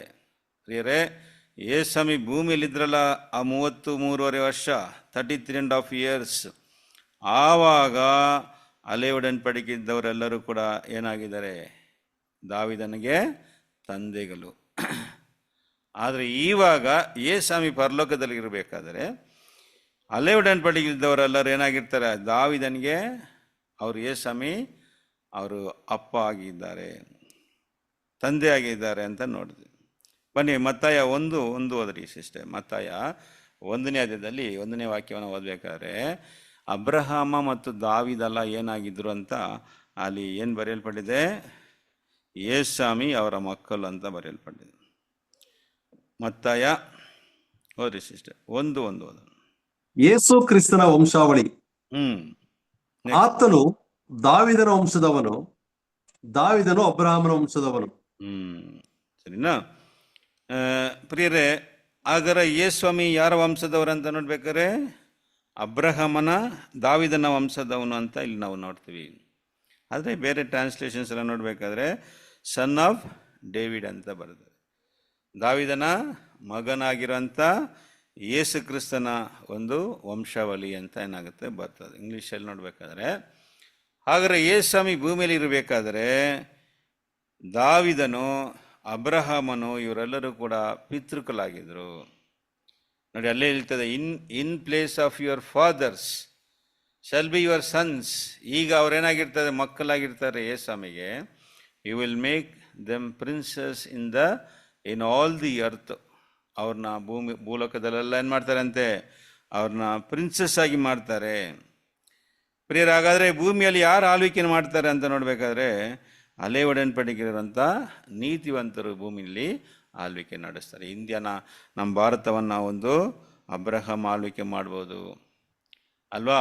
ಅಮೇರಿಕನ ಎಲ್ಲ ಕಡೆ ಯಾರು ಆಳ್ವಿಕೆ ನಡೆಸ್ತಾರೆ ಅಂದರೆ ಹಳೆ ಒಡன்பಡಿಕೆ ನೀತಿವಂತರು. ನೋಡಿ, ಒಬ್ಬೊಬ್ಬರು ಒಂದೊಂದು ಡಿಪಾರ್ಟ್ಮೆಂಟ್ ಇರ್ತಾರೆ. ಈಗ ಯೋಸೆಫ್ ತಗೊಂಡ್ರೆ ಯೋಸೆಫನ ಯಾವ ಒಂದು ಮಿನಿಸ್ಟರ್ ಆಗಿ ಮಾಡ್ಬೋದು ಅಂತ ನೋಡಬೇಕಾದ್ರೆ ಫುಡ್ ಮಿನಿಸ್ಟರ್ ಆಗಿ ಏನು ಮಾಡ್ಬೋದು? ಅವ್ರನ್ನ ನೇಮಿಸ್ಬೋದು ದೇವರು. ಯಾಕೆಂದರೆ ಬೈಬಲನ್ನು ನೋಡ್ತೀವಲ್ಲ, 7 ವರ್ಷ ಜನರಿಗೆ ಬರದಲ್ಲಿ ಏನು ಮಾಡಿದ್ರು? ಊಟವನ್ನು ಕೊಟ್ಟರು, ಧಾನ್ಯಗಳನ್ನ ಸೇರಿಸಿಟ್ಟು ಕೊಟ್ಟರಲ್ಲ ಯೋಸೆಫ. ಬೈಬಲನ್ನು ನೋಡ್ತೀವಲ್ಲ, ಫಾರೋನ್ ಅವ್ರನ್ನ ಅಧಿಕಾರದಲ್ಲಿಟ್ಟಾಗ ಅವರು ಈ ರೀತಿಯಾಗಿ ಮಾಡಿದ್ರು. ಅದೇ ರೀತಿಯಾಗಿ ಮೋಸಸ್ ನೋಡ್ಬೇಕಾದ್ರೆ is also A great leader ಅಲ್ವಾ? ಮೋಸಸ್ ಒಂದು ಜನಾಂಗವನ್ನು ನಡೆಸಿದ್ರು. ಅವ್ರನ್ನ ಏನಂತ ಯಾವ ಒಂದು ಮಿನಿಸ್ಟರ್ ಆಗಿ ಇಡ್ಬೋದು ಅಂದರೆ ಅವ್ರನ್ನ ಒಂದು ಲಾ ಮಿನಿಸ್ಟರ್ ಆಗಿ ಇಡ್ಬೋದು, ಲಾ ಮೇಕರ್ಸ್. ಪ್ರೀತಿಯ ನೋಡ್ತೀವಿ 10 ಕಮಾಂಡ್ಮೆಂಟ್ಸು ಇದೆಲ್ಲ ಯಾರ ಮುಖಾಂತರ ಕೊಡಲ್ಪಟ್ಟಿತ್ತು? ಇದೆಲ್ಲ ಮೋಸೆ ಮುಖಾಂತರ. ಈ ರೀತಿ ಅಬ್ರಹಾಮ ಭೂಮಿಯಲ್ಲಿ ಏನು ಮಾಡ್ತಾರೆ? ಆಳ್ವಿಕೆ ನಡೆಸ್ತಾರೆ. ಮತ್ತು ಏಬೆಲ್ ನಡೆಸ್ತಾರೆ, ಆನೋಕ, ನೋವ. ಈ ರೀತಿಯಾಗಿ ದಾವೀದನ್ ಬರ್ತಾರೆ. ದಾವೀದನು ಕೂಡ ಒಂದು ಅರಸನಾಗಿದ್ದಾರಲ್ಲ, ಅವ್ರಿಗೂ ಗೊತ್ತಲ್ಲ ರಾಜ್ಯ ಮಾಡೋಕ್ಕೆ. ಈ ರೀತಿಯಾಗಿ ನೋಡ್ಬೇಕಾದ್ರೆ ಪ್ರಿಯರೇ ಎಲ್ಲರೂ ಕೂಡ ನ್ಯಾಯಸ್ಥಾಪಕರು. ಸಿಮ್ಸೋನ್ ಬರ್ತಾರೆ. ಸಿಮ್ಸೋನ್ ಎಷ್ಟು ಬಲಿಷ್ಠ ಅಲ್ವ ಅವರು? ಎಷ್ಟು ಬಲವಂತ ಅಂದರೆ ಒಂದೇ ಮನುಷ್ಯ 1000 ಜನರನ್ನು ಮಾಡಿದ್ರು, ಹೊಡೆದ್ರಲ್ಲ. ಹಾಗಾದರೆ ಅವ್ರನ್ನ ಯಾವ ಒಂದು ಮಿನಿಸ್ಟರ್ ಆಗಿ ಇಡ್ಬೋದು ಅಂದರೆ ಕ್ರೈಮ್ ಅಲ್ಲ ಪ್ರಿಯರೇ? ರೌಡೀಸ್ಗಳನ್ನ ಕಂಟ್ರೋಲ್ ಮಾಡೋಕ್ಕೆ ಈ ರೀತಿಯಾದಂಥ ಒಂದು ಮಿನಿಸ್ಟರ್ ನಮಗೆ ಬೇಕೇ ಬೇಕು. ಯಾಕಂದರೆ ಭೂಮಿಯಲ್ಲಿ ನೋಡ್ತೀವಲ್ಲ, ರೌಡೀಸ್ಗಳು ಎಷ್ಟು ತೊಂದರೆಗಳು ನಾವು ನೋಡ್ತೀವಿ ಭೂಮಿಯಲ್ಲಿ ಅಲ್ವಾ? ಪೊಲೀಸವರು ಕೂಡ ಅವರಿಂದ ಕಂಟ್ರೋಲ್ ಮಾಡೋಕ್ಕಾಗಲ್ಲ. ಪೊಲೀಸವರು ಕೂಡ ಅನೇಕ ರೌಡೀಸ್ಗಳನ್ನ ಕಂಡು ಏನು ಮಾಡ್ತಾರೆ? ಎದುರ್ತಾರೆ. ಆದರೆ ಸಿಮ್ಸನ್ನ ಇಟ್ಟರೆ ಆ ಸ್ಥಳದಲ್ಲಿ ಅಲ್ವಾ, ಆಗ ಹೆಂಗಿರ್ತದೆ ನೋಡಿ ಲೋಕ. ಈ ಭೂಮಿಯಲ್ಲಿ ಎಲ್ಲ ನೀತಿವಂತರು ಭೂಮಿಯಲ್ಲಿ ಏನು ಮಾಡ್ತಾರೆ? ಆಳ್ವಿಕೆ ನಡೆಸ್ತಾರೆ. ಹಳೆ ಒಡன்பಡಿಕೆಯಲ್ಲಿ ಅಲ್ವಾ? ಎಲ್ಲರಿಗಿಂತ ಮೇಲಾಗಿರೋರು ಯಾರಪ್ಪ ಅಂದರೆ ಸ್ನಾನಿಕನಾದ ಯೋಹಾನ. ಯಾಕಂದರೆ ಅವರು ಕೂಡ ಭೂಲೋಕದಲ್ಲೇ ಬರ್ತಾರೆ. ಯಾಕಂದರೆ ಯೇಸ್ವಾಮಿ ಸಾಯೋದಕ್ಕೆ ಮುಂಚೆನೇ ಅವ್ರೇನಾದರೂ ಸತ್ತೋದ್ರು ಅಲ್ವಾ? ಯೇಸ್ವಾಮಿ ಸಿಲ್ವೆಯಲ್ಲಿ ಸಾಯೋದಕ್ಕೆ ಮುಂಚೆನೇ ಏನಾದರೂ ಸತ್ತೋದ್ರು. ಅದರಿಂದ ಅವರು ಹೆವೆನ್ಲಿ ಸ್ಟಾರ್ ಕ್ಲಾಸ್ಗೆ ಬರಲ್ಲ. ಅವರು ಸ್ಯಾಂಡ್ ಕ್ಲಾಸ್, ಮರಳಿಗೆ ಬರ್ತಾರೆ. ಯಾಕಂದರೆ ಭೂಲೋಕದ ಆಶೀರ್ವಾದಕ್ಕೇ ಅವ್ರು ಬರ್ತಾರೆ. ಯಾಕಂದರೆ ಯೇಸ್ವಾಮಿ ಸತ್ತ ಮೇಲೇ ಪರಲೋಕದ ಒಂದು ಆಶೀರ್ವಾದವು ಅಬ್ರಹಾಮನ ಆ ನಕ್ಷತ್ರ ಸಂತತಿಗೆ ಸೇರುವಂಥ ಒಂದು ಕರೆ ಏನಾಯಿತು? ಪ್ರಾರಂಭವಾಯಿತು. ಪ್ರಿಯರೇ, ಅದರಿಂದ ಸ್ನಾನಿಕನಾದ ಯೋಹಾನೇ ಎಲ್ಲರಿಗಿಂತ ಚೀಫ್ ಮಿನಿಸ್ಟರ್ ಆಗಿರ್ತಾರೆ ಅಂತ ಬೈಬಲ್ ಹೇಳ್ತದೆ. ಬನ್ನಿ ಅದನ್ನು ಓದೋಣ. ಮತ್ತಾಯ 11 ವಾಕ್ಯ 11 ಓದೋಣ. ಮತ್ತಾಯ 11 ವಾಕ್ಯ 11 ಓದೋಣ. ಸ್ತ್ರೀಯರಲ್ಲಿ ಹುಟ್ಟಿದವರೊಳಗೆ ಸ್ನಾನಿಕನಾದ ಯೋಹಾನನಿಗಿಂತ ದೊಡ್ಡವನು ಎದ್ದಿಲ್ಲ. ಆದರೂ ಪರಲೋಕ ರಾಜ್ಯದಲ್ಲಿರುವ ಚಿಕ್ಕವನು ಅವರಿಗಿಂತಲೂ ದೊಡ್ಡವನೆಂದು ನಿಮಗೆ ಸತ್ಯವಾಗಿ ಹೇಳುತ್ತೇನೆ. ಪ್ರಿಯರ, ಭೂಲೋಕದಲ್ಲಿರುವಂತ ಎಲ್ಲರಿಗಿಂತ ದೊಡ್ಡವನು ಯಾರಪ್ಪ ಅಂದ್ರೆ ಸ್ವಾಮಿ ಯೇಸು ಮೇಲ್ಬಿಟ್ರು, ಅದು ಸ್ನಾನಿಕನಾದ ಯೋಹಾನನು ಅಲ್ವಾ. ಸ್ತ್ರೀಯರಲ್ಲಿ ಹುಟ್ಟಿದವರೊಳಗೆ ಸ್ನಾನಿಕನಾದ ಯೋಹಾನನ್ಗಿಂತ ದೊಡ್ಡವನು ಇಲ್ಲ, ಎದ್ದಿಲ್ಲ. ಅವರೇ ದೊಡ್ಡವರು ಈ ಭೂಮಿಯಲ್ಲಿ ಎಲ್ಲರಿಗಿಂತ. ಅದರ ಪರಲೋಕ ರಾಜ್ಯದಲ್ಲಿ ಚಿಕ್ಕವನು ಅವನಿಗಿಂತ ದೊಡ್ಡವನಾಗ್ಬಿಟ್ರು. ಪ್ರಿಯ ಸರಸಂದ್ರೆ, ಹಾಗಾದ್ರೆ ಈ ವಾಕ್ಯ ಏನು ಹೇಳ್ತದೆ ಅಂದರೆ, ಈ ಸ್ನಾನಿಕನಾದ ಯೋಹಾನನು ಈ ಭೂಲೋಕದಲ್ಲಿ ಆಳ್ವಿಕೆ ನಡೆಸ್ತಾರೆ. ಅರ್ಥ್ಲಿ ಒಂದು ರೂಲರ್ ಆಗಿರ್ತಾರೆ ನೋಡಿ. ಅದೇ 2 ರೂಲಿಂಗು, ಒಂದು ಸ್ಟಾರ್, ಇನ್ನೊಂದು ಸ್ಯಾಂಡ್. ಅಬ್ರಹಾಮನ ಸಂತತಿ ಮೂಲಕ ಈ ಲೋಕಕ್ಕೆ ಆಶೀರ್ವಾದ ಬರುತ್ತದೆ. ಆ ನಂತರ ಸೈತಾನನು 1000 ವರ್ಷನಾಗ್ತಾನೆ, ಕಟ್ಟಲ್ಪಡ್ತಾನೆ. ವಾಕ್ಯ ಹೋದರೆ 20ನೇ ಅಧ್ಯಾಯದಲ್ಲಿ 2ನೇ ವಾಕ್ಯ, ಪ್ರಕಟಣೆ 20 ವಾಕ್ಯ 2 ಓದೋಣ.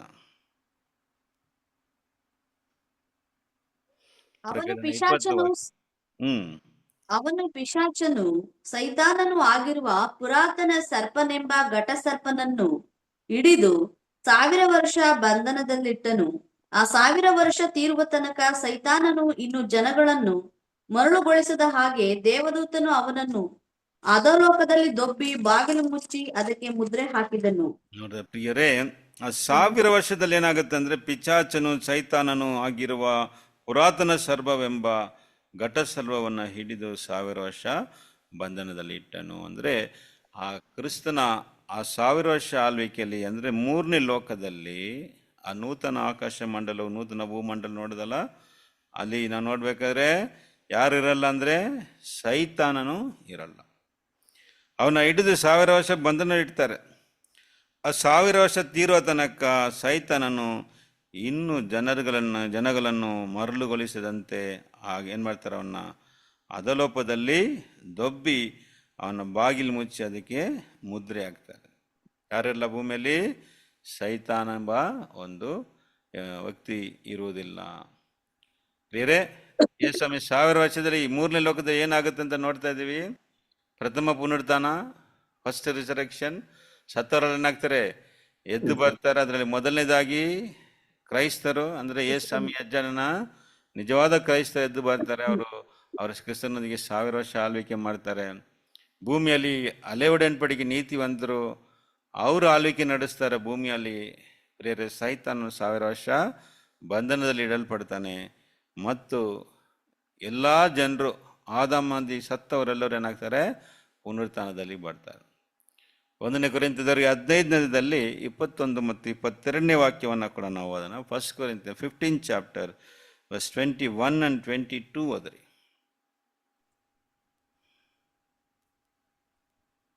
1ನೇ ಕೊರಿಂಥದವರಿಗೆ 15ನೇ ಅಧ್ಯಾಯ 21, 22ನೇ ವಾಕ್ಯಗಳು ಓದ್ರಿ. ಮನುಷ್ಯನ ಮೂಲಕ ಮರಣವು ಉಂಟಾದ ಕಾರಣ ಮನುಷ್ಯನ ಮೂಲಕ ಸತ್ತವರಿಗೆ ಪುನರುತ್ಥಾನವಾಗುವುದು. ಯಾವ ಪ್ರಕಾರ ಆದಾಮನ ಸಂಬಂಧದಿಂದ ಎಲ್ಲರೂ ಸಾಯುವವರಾದರೋ ಅದೇ ಪ್ರಕಾರ ಕ್ರಿಸ್ತನ ಸಂಬಂಧದಿಂದ ಎಲ್ಲರೂ ಜೀವಿತರಾಗುವರು. ಪ್ರಿಯತೆ ಸರಸರೇ, ಯಾವ ಪ್ರಕಾರ ಆದಾಮನ ಸಂಬಂಧದಿಂದ ಎಲ್ಲರೂ ಸಾಯುವವರಾಗುತ್ತಾರೋ ಅದೇ ಪ್ರಕಾರ ಕ್ರಿಸ್ತನ ಸಂಬಂಧದಿಂದ ಎಲ್ಲರೂ ಜೀವಿತವರಾಗುತ್ತಾರೆ. ಅರೆ ಬೇರೆ ಸತ್ತವರೆಲ್ಲರೂ ಏನಾಗ್ತಾರೆ, ಎದ್ದು ಬರ್ತಾರೆ ಅಲ್ವಾ. ಆದಾಮಿಂದ ಎಷ್ಟು ಜನರು ಸತ್ತರು ಈ ಭೂಮಿಯಲ್ಲಿ, ಎಲ್ಲರೂ ಏನಾಗ್ತಾರೆ, ಪುನರುತ್ಥಾನದಲ್ಲಿ ಬರ್ತಾರೆ. ನಮ್ಮ ತಾತಗೆ ತಾತ ಅಲ್ವಾ, ಈ ಲೋಕದಲ್ಲಿ ಸತ್ತ ಒಳ್ಳೆಯವರು, ಕೆಟ್ಟವರು, ನೀತಿವಂತರು, ಅನೀತಿವಂತರು ಎಲ್ಲರೂ ಬರ್ತಾರೆ. ಅನೇಕರು ಏನು ಅನ್ಕೊಳ್ತಾರೆ, ಒನ್ಲಿ ಕ್ರೈಸ್ತರು ಮಾತ್ರ ಬರ್ತಾರಂತ. ಹಾಗಲ್ಲ ಪ್ರಿಯರೇ, ಕ್ರೈಸ್ತರು ಕೂಡ ಬರ್ತಾರೆ, ಅನೀತಿವಂತರು ಕೂಡ ಬರ್ತಾರೆ. ಇದನ್ನ ಹಂಗೆ ಇಟ್ಕೊಳ್ಳಿ. ಇನ್ನೊಂದು ವಾಕ್ಯ ಹೋದ್ರಿ, ಅಪೊಸ್ತಲರ ಕೃತ್ಯಗಳು 24ನೇ ಅಧ್ಯಾಯದಲ್ಲಿ 15ನೇ ವಾಕ್ಯ, ಆಕ್ಟ್ಸ್ ಆಫ್ ಅಪೊಸ್ಟಲ್ 24 verse 15 ಓದನ ಹೋದ್ರಿ.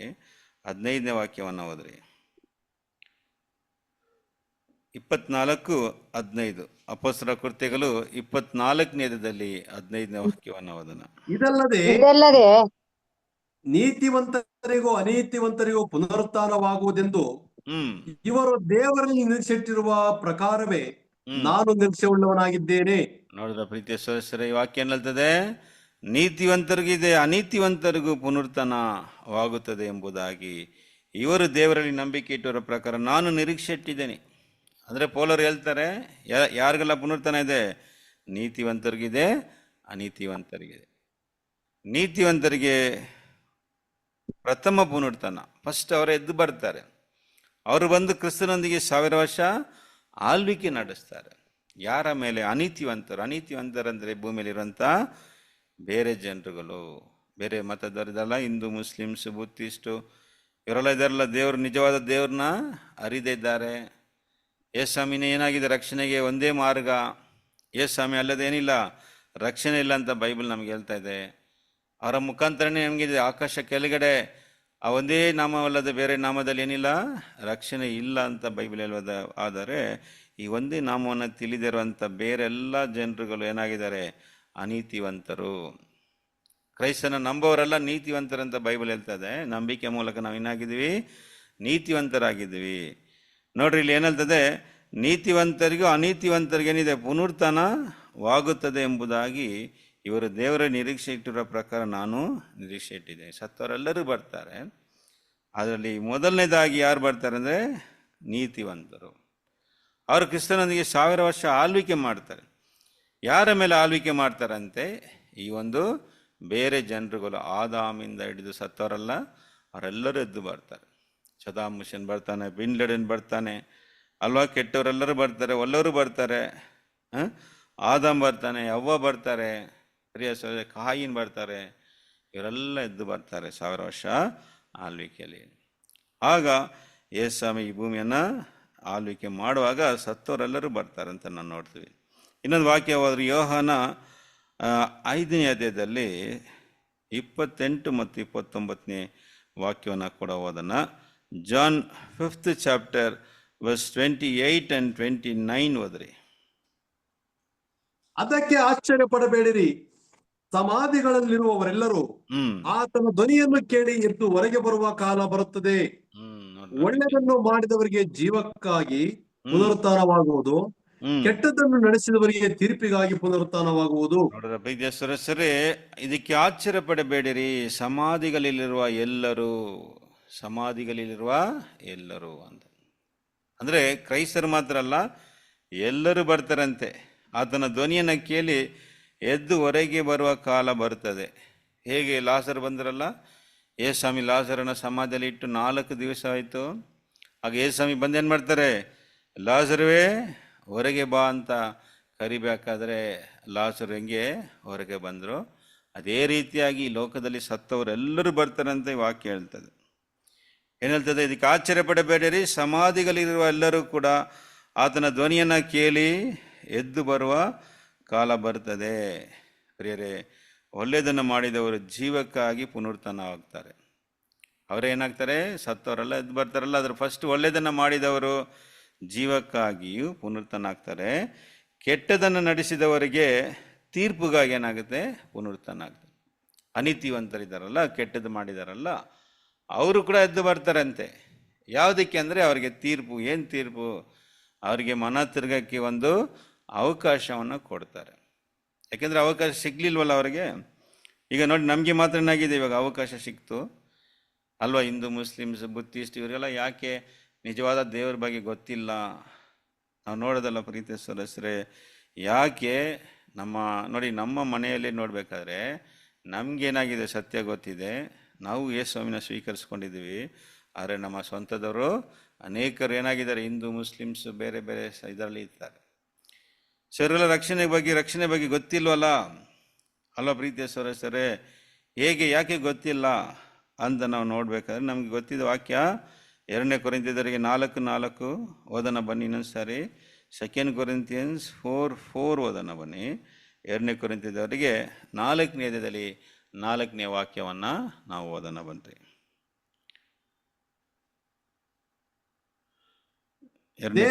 ಇವರಲ್ಲಿ ದೇವರ ಪ್ರತಿರೂಪವಾಗಿರುವ ಕ್ರಿಸ್ತನ ಪ್ರಭಾವವನ್ನು ತೋರಿಸುವ ಸುವಾರ್ತೆಯ ಪ್ರಕಾಶವು ಉದಯವಾಗಬಾರದೆಂದು ಈ ಪ್ರಪಂಚದ ದೇವರು ನಂಬಿಕೆಯಿಲ್ಲದವರ ಮನಸ್ಸನ್ನು ಮಂಕು ಮಾಡಿದನು. ನೋಡಿದ್ರ ಪ್ರೀತಿಯ ಸರಿ ಇದಕ್ಕಿನ್ನ ಅವ್ರಿಗೆ ಗೊತ್ತಿಲ್ಲ.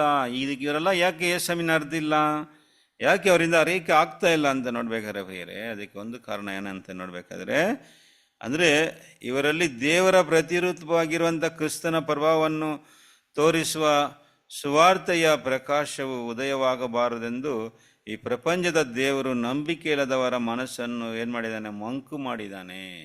ಈ ಪ್ರಪಂಚದ ದೇವರು ಯಾರಂತ ನೋಡಿದಲ್ಲ, ಸೈತಾನನು. ಎರಡನೇ ಲೋಕದ ದೇವರು ಅವನು. ಎರಡು ಲೋಕನ ಯಾರು ಆಳ್ವಿಕೆ ಮಾಡ್ತಾ ಇದ್ದಾನೆ, ಈ ಸೈತಾನನು.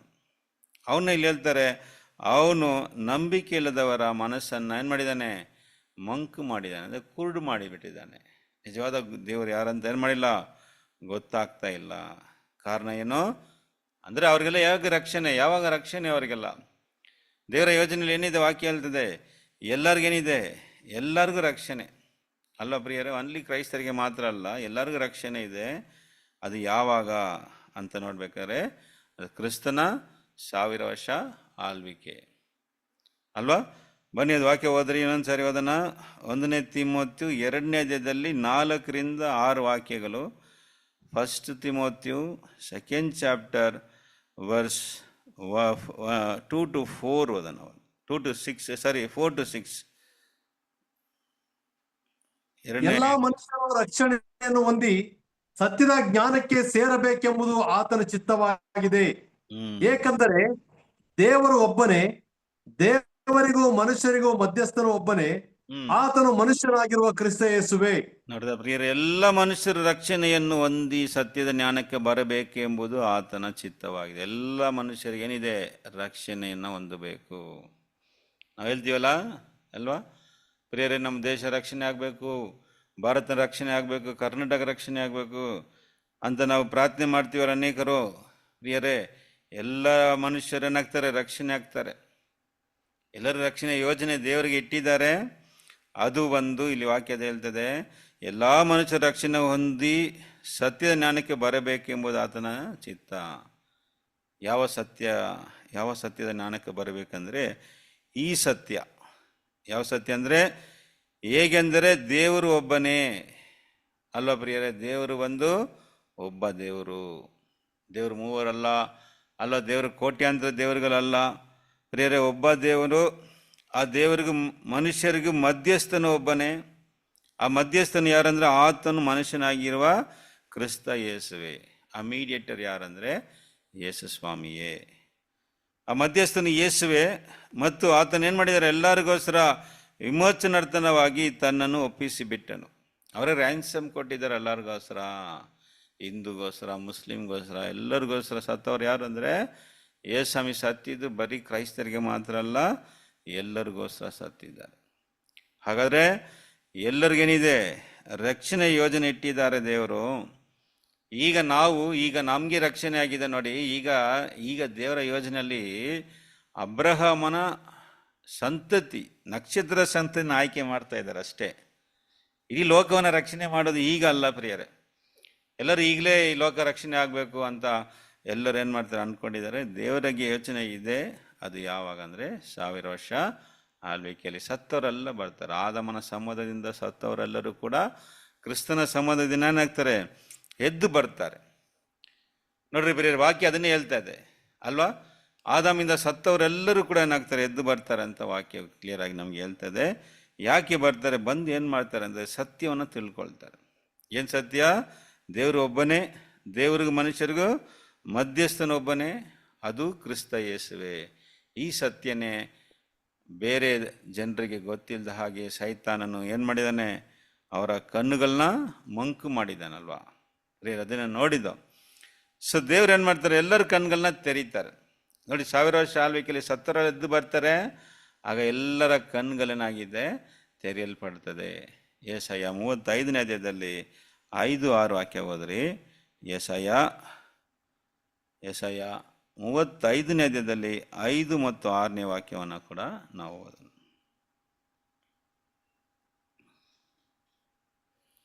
Isaiah 35 verse 5 and 6 ಓದ್ರಿ. ಆಗ ಕುರುಡರ ಕಣ್ಣು ಕಾಣುವುದು, ಕಿವುಡರ ಕಿವಿ ಕೇಳುವುದು, ಕುಂಟನು ಜಿಂಕೆಯಂತೆ ಹಾರುವನು, ಮೂಕನ ನಾಲಿಗೆಯು ಹರ್ಷಧ್ವನಿಗೈಯುವುದು. ನೋಡಿದ ಪ್ರೀತಿಯ ಸದಸ್ಯ, ಕ್ಲಿಯರ್ ಆಯ್ತು. ಅಂದ್ರೆ ಕುರುಡನ ಕಣ್ಣು ಏನಾಗುತ್ತೆ? ಕಾಣುವುದು. ಯಾವ ಕಣ್ಣು ಅಂದ್ರೆ ಪ್ರಿಯರೇ, ಆತ್ಮಿಕ ಕಣ್ಣುಗಳು. ಅಂದ್ರೆ ಕ್ರಿಸ್ತನ 1000 ವರ್ಷ ಆಳ್ವಿಕೆಯಲ್ಲಿ ಎಲ್ಲೂ ಕೂಡ ಕುರುಡರಿರಲ್ಲ, ಮತ್ತು ಕಿವುಡರಿರಲ್ಲ, ಕುಂಟ್ರಿರಲ್ಲ, ಮತ್ತು ಪ್ರಿಯರೇ ಮೂಕನು ಕೂಡ ಅಲ್ಲಿ ಇರೋದಿಲ್ಲ ಅಲ್ವಾ. ಎಲ್ಲರ ಕಣ್ಣುಗಳನ್ನ ಏನು ಮಾಡ್ತಾರೆ? ತೆರೀತಾರೆ. ಪ್ರಿಯರೇ, ಮಾಂಸಿಕವಾದ ಕಣ್ಣುಗಳು ಮಾತ್ರ ಅಲ್ಲ, ಆತ್ಮಿಕ ಕಣ್ಣುಗಳು. ಸೈತನ ಮಂಕು ಮಾಡಿದಾನಲ್ಲ ಕಣ್ಣುಗಳನ್ನ, ಅದನ್ನ ಕೂಡ ಸ್ವಾಮಿ ತೆರೀತಾರೆ. ಈಗ ನೋಡಿ, ಈಗ ನಮ್ಮ ಕಣ್ಣುಗಳನ್ನ ತೆರೆದಿದ್ದಾರೆ. ಈಗ ನಮ್ಗೆ ಗೊತ್ತಾಯ್ತು ನಿಜವಾದ ದೇವರು ಯಾರು, ಯೇಸಮ್ಮ ಯಾರು ಅಂತ ನಮ್ಗೇನಾಯ್ತು ಇವಾಗ ನಮ್ಗೆ ಗೊತ್ತಾಯ್ತು. ಹೇಗೆ ಗೊತ್ತಾಯ್ತು ನಮಗೆ ಮಾತ್ರ? ಯಾಕೆ ನಮ್ಮ ಮನೆಯವರಲ್ಲಿ ಇರುವಂಥ ಅನೇಕರು ಗೊತ್ತಿಲ್ಲ. ಪ್ರಿಯರೇ, ದೇವರು ನಮ್ಮ ಮೇಲೆ ಕರುಣೆ ಇಟ್ಟು ಏನು ಮಾಡಿದ್ದಾರೆ? ನಮ್ಮ ಕಣ್ಣುಗಳನ್ನ ತೆರೆದಿದ್ದಾರೆ. ಅವರ ಐಸ್ ಆರ್ ಓಪನ್ಡ್. ಅದೇ ರೀತಿಯಾಗಿ ಎಲ್ಲರ ಕಣ್ಗಳೇನಾಗುತ್ತೆ? ತೆರೆಯಲ್ಪಡ್ತದೆ. ಅವಕ್ಕೆ ಎಲ್ಲ ಕುರುಡರ ಕಣ್ಗಳೇನತ್ತೆ? ಕಾಣುತ್ತೆ. ಕಿವಿಡರ ಕಿವಿ ಏನತ್ತೆ? ಕೇಳುತ್ತೆ. ಪ್ರಿಯರೇ, ಕುಂಟನು ಜಿಂಕೆ ಅಂತ ಏನು ಮಾಡ್ತಾನೆ? ಹಾರುವನು ಅಂತ ಕೂಡ ನಾವು ನೋಡುತ್ತೀವಿ. ಹಾಗಾದರೆ 1000 ವರ್ಷ ಆಳ್ವಿಕೆಯಲ್ಲಿ ಏನಿರಲ್ಲ ಅಂತ ನೋಡಬೇಕಾದ್ರೆ, ಕುಂಟ್ರು ಕಿವಿಡ್ರು ಯಾರು ಕೂಡ ಇರಲ್ಲ. ಎಲ್ಲರ ಕಣ್ಗಳನ್ನ ತೆರೀತಾರೆ. ಈವನ್ 1000 ವರ್ಷ ಆಳ್ವಿಕೆಯಲ್ಲಿ ಯೇಸುಸ್ವಾಮಿಯ 3ನೇ ಲೋಕದಲ್ಲಿ ಎಲ್ಲಿ ಕೂಡ ರೋಗಿಗಳೇ ಇರಲ್ಲ, ಆಸ್ಪತ್ರೆಗಳೇ ಇರಲ್ಲ. ಈಗ ನೋಡ್ತೀವಲ್ಲ ಪ್ರಿಯರೇ, ಎಷ್ಟು ಎಲ್ಲ ಕಡೆ ಆಸ್ಪತ್ರೆಗಳು, ರೋಗ ಅಷ್ಟು ತುಂಬಿಕೊಂಡಿದೆ ಎಲ್ಲ ಕಡೆ. ಪ್ರಿಯರೇ, ನಾವು ನೋಡ್ತೀವಿ ದೊಡ್ಡ ದೊಡ್ಡ ಹಾಸ್ಪಿಟಲ್ಸ್ಗಳು. ಅರೆ, ಕ್ರಿಸ್ತನ 1000 ವರ್ಷ ಆಳ್ವಿಕೆಯಲ್ಲಿ ಅಂದರೆ ಆ 3ನೇ ಲೋಕ, ಆ ನೂತನ ಆಕಾಶ ಮಂಡಲ, ನೂತನ ಭೂಮಂಡಲದಲ್ಲಿ ಏನು ಇರುವುದಿಲ್ಲ ಅಂದರೆ ಎಲ್ಲಿ ಕೂಡ ಹಾಸ್ಪಿಟಲ್ಸ್ ಇರಲ್ಲ. ಐಸಾಯ 33ನೇ ಅಧ್ಯಾಯದಲ್ಲಿ 24ನೇ ವಾಕ್ಯ ಹೋದ್ರಿ. ಐಸಾಯ 33 ವಾಕ್ಯ 24 ಹೋದ್ರಿ. 33:24. ಸಿಯೋನಿನ ಯಾವ ನಿವಾಸಿಯು ತಾನು ಅಸ್ವಸ್ಥನೆಂದು ಹೇಳನು, ಅಲ್ಲಿಯ ಜನರ ಪಾಪವು ಪರಿಹಾರವಾಗುವುದು. ನೋಡ್ರ ಪ್ರಿಯ ಸರಸರೇ, ಅಲ್ಲಿ ಕೂಡ ಯಾರು ಕೂಡ ಏನಾರಲ್ಲ, ಅಲ್ಲಿರುವಂಥ ನಿವಾಸಿಯು ತಾನು ಏನು ಅಸ್ವಸ್ಥವಾಗಿ ಇದ್ದೀನಿ ಅಂತ ಕೂಡ ಹೇಳುವುದಿಲ್ಲ ಅಲ್ಲ ಪ್ರಿಯರೇ. ಯಾಕೆಂದರೆ ಎಲ್ಲರ ಪಾಪಗಳೇನಾಗಿದೆ? ಪರಿಹಾರ ಆಗುತ್ತೆ. ಈ ರೋಗಗಳು ಯಾವಿಂದ ಬಂತು? ಆದಮನ ಪಾಪದಿಂದನೇ ಈ ರೋಗಗಳೆಲ್ಲ ನೋಡ್ತೀವಿ ಈ ಲೋಕದಲ್ಲಿ. ಅರೆ, ಯೇಸುಸ್ವಾಮಿ ಮೂಲಕ ಎಲ್ಲ ಪಾಪಗಳೇನಾಯಿತು? ಪರಿಹಾರವಾಯ್ತಲ್ಲ. ಜನರ ಪಾಪಗಳೇನಾಯಿತು? ಪರಿಹಾರ ಆಯಿತು. ನೋಡಿ, ಇಲ್ಲಿ ನೋಡ್ತೀವಲ್ಲ, ಕ್ಯಾನ್ಸರು, ಬೇರೆ ಬೇರೆ ವಿಧವಾದ ರೋಗಗಳು. ಇದಕ್ಕೆಲ್ಲ ಏನು ಕಾರಣ ಅಂದರೆ ಆದಾಮನ್ ಮಾಡಿದಂಥ ಪಾಪದಿಂದ ಬಂದಂಥ ಶಾಪ ಇದಲ್ಲ. ಅದರಿಂದ ನೋಡಿ, ಇಲ್ಲಿ ಅದನ್ನೇ ವಾಕ್ಯ ಹೇಳ್ತದೆ, ನಿವಾಸಿಯು ಅಲ್ಲಿ ಯಾವ ನಿವಾಸಿಯು ತಾನು ಅಸ್ವಸ್ಥನು ಎಂದು ಹೇಳನು. ಯಾಕೆ ಅಂದರೆ ಅಲ್ಲಿಯ ಜನರ ಪಾಪವು ಏನಾಗುತ್ತದೆ? ಪರಿಹಾರವಾಗುವುದು. ಅಂದರೆ ಯೇಸುವಿಂದ ಪರಿಹಾರ ಆಯ್ತಲ್ಲ, ಅದರಿಂದ ಭೂಮಿಯಲ್ಲಿ ಏನಿರಲ್ಲ? ಆಸ್ಪತ್ರೆಗಳಿರಲ್ಲ. ನೋಡಿ, ಡಾಕ್ಟರ್ಸ್ಗಳಿಗೆಲ್ಲ ಕೆಲಸನೇ ಇಲ್ಲ ನೋಡಿ ಪ್ರಿಯರೇ ಅಲ್ವಾ. ಈಗ ಡಾಕ್ಟರ್ಸ್ಗಳು ಮನುಕುಲಕ್ಕೆ ಸೇವೆ ಮಾಡೋಕ್ಕೆ ಡಾಕ್ಟ್ರುಗಳು ಆಗ್ತಾರೆ ಅಂದರೆ ಅದನ್ನು ಬಿಟ್ಟು ಸಂಪಾದನೆ ಮಾಡೋಕ್ಕೇ ಎಲ್ಲ ಕಡೆ ದುಡ್ಡು ಅಲ್ವಾ ಪ್ರಿಯ. ದುಡ್ಡಿದ್ರೆ ನಿಮಗೆ ವೈದ್ಯಗಳು ಮಾಡ್ತಾರೆ. ಆದರೆ ನೋಡಿ ಪ್ರಿಯರೇ, ಆ 1000 ವರ್ಷ ಆಳ್ವಿಕೆಯಲ್ಲಿ ಏನಿರಲ್ಲ? ನೋ ಹಾಸ್ಪಿಟಲ್ಸ್, ನೋ ಡಾಕ್ಟರ್ಸ್, ಎಲ್ಲಿ ಕೂಡ ಯಾವ ಡಿಸೀಸೇ ಇರಲ್ಲ. ಅದನ್ನೇ ವಾಕ್ಯ ನಮಗೆ ಹೇಳ್ತದೆ. ಕ್ರಿಸ್ತನ 1000 ವರ್ಷ ಆಳ್ವಿಕೆ ನಡೆಸ್ತಾರೆ ಯೇಸುಸ್ವಾಮಿ. ಸೈತಾನ ಇರಲ್ಲ. ಎಲ್ಲ ಜನರುಗಳಿಗೆ ಸತ್ಯದ ಜ್ಞಾನವನ್ನು ಏನು ಮಾಡ್ತಾರೆ? ಕೊಡ್ತಾರೆ. ಹಿಂದೂ, ಮುಸ್ಲಿಮ್ಸ್, ಬುದ್ಧಿಸ್ಟ್ ಎಲ್ಲರೂ ಕೂಡ ಈ ನಿಜವಾದ ದೇವರು ಯಾರು ಅಂತ ಏನು ಮಾಡ್ತಾರೆ? ತಿಳ್ಕೊಳ್ತಾರೆ. ಎಲ್ಲರಿಗೆ ಮನ ತಿರ್ಗಕ್ಕೆ ಒಂದು ಅವಕಾಶ ಕೊಡಲ್ಪಡ್ತದೆ. ಎಲ್ಲರೂ ತಮ್ಮ ಪಾಪಗಳನ್ನ ಬಿಟ್ಟು, ಅಸತ್ಯವನ್ನು ಬಿಟ್ಟು ಏನಾಗಬೇಕು? ಕ್ರಿಸ್ತನನ್ನು ಎಲ್ಲರೂ ನಂಬಿ ಆತನ ಮಾರ್ಗದಲ್ಲಿ ನಡಿಬೇಕು. ನಡೆದ್ರೆ ಈ ಭೂಮಿಯಲ್ಲಿ ಅವರಿಗೆ ನಿತ್ಯ ಜೀವ ಸಿಗುತ್ತದೆ. ಪರಲೋಕದಲ್ಲಿ ಅಲ್ಲ, ಭೂಮಿಯಲ್ಲಿ ನಿತ್ಯ ಜೀವ ಸಿಗುತ್ತೆ. ಅದನ್ನೇ ಬೈಬಲಲ್ಲಿ ನೋಡ್ಬೇಕಾದ್ರೆ ನೂತನ ಆಕಾಶ ಮಂಡಲ, ನೂತನ ಭೂಮಂಡಲ. ಭೂಮಿ ಇರ್ತದೆ ಪ್ರಿಯರೇ. ಅನೇಕರು ಏನು ಮಾಡ್ತಾರೆ? ಭೂಮಿನ ನಾಶನ ಮಾಡಿಬಿಡ್ತಾರೆ ಅಂತಾರೆ. ಸತ್ತವರೆಲ್ಲ ಪರಲೋಕಕ್ಕೆ ಹೋಗ್ಬಿಡ್ತಾರೆ, ಕ್ರೈಸ್ತರೆಲ್ಲ ಪರಲೋಕ ಹೋಗ್ತಾರೆ, ಕ್ರೈಸ್ತರಲ್ಲವರೆಲ್ಲ ನರಕಕ್ಕೆ ಹೋಗ್ತಾರೆ ಅಂತ ಅಂದ್ಕೊಂಡು ಸರಿ ನೋಡಿ, ಈಗ ಆ ಥರ ಇದ್ದರೆ ನೋಡಿ, ಕ್ರೈಸ್ತರೆಲ್ಲ ಪರಲೋಕಕ್ಕೆ ಹೋಗ್ಬಿಟ್ರು, ಕ್ರೈಸ್ತರಲ್ಲದವರು ಎಲ್ಲ ನರಕಕ್ಕೆ ಹೋಗ್ಬಿಟ್ರು.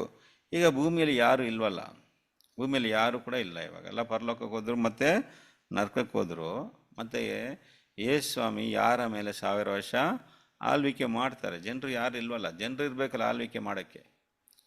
ಯೇಸು ಸ್ವಾಮಿ ಇಲ್ಲದ ಪ್ರಾರ್ಥನೆ, ಪರಲೋಕದಲ್ಲಿ ನಿಮ್ಮ ಚಿತ್ತವು ನೆರವೇರೋ ಪ್ರಕಾರ ಭೂಲೋಕದಲ್ಲಿ ನೆರವೇರಬೇಕಂತ ಯೇಸು ಸ್ವಾಮಿ ಹೇಳಿದ ಪ್ರಾರ್ಥನೆ ಹೇಗೆ ನೆರವೇರುತ್ತೆ? ಮತ್ತು ಈ ವಾಕ್ಯಗಳು ನೋಡಿದಲ್ಲ, ಪ್ರಕಟಣೆ 21:1 ನಾನು ನೂತನ ಆಕಾಶ ಮಂಡಲವು ನೂತನ ಭೂಮಂಡಲವು ನೋಡಿದ್ದೇನೆ ಹೇಳುವಾಗ ಇವುಗಳೆಲ್ಲ ಯಾವಾಗ ಆಗುತ್ತೆ ಪ್ರಿಯರೇ? ಪರಲೋಕವೂ ಇರ್ತದೆ, ಭೂಲೋಕವು ಕೂಡ.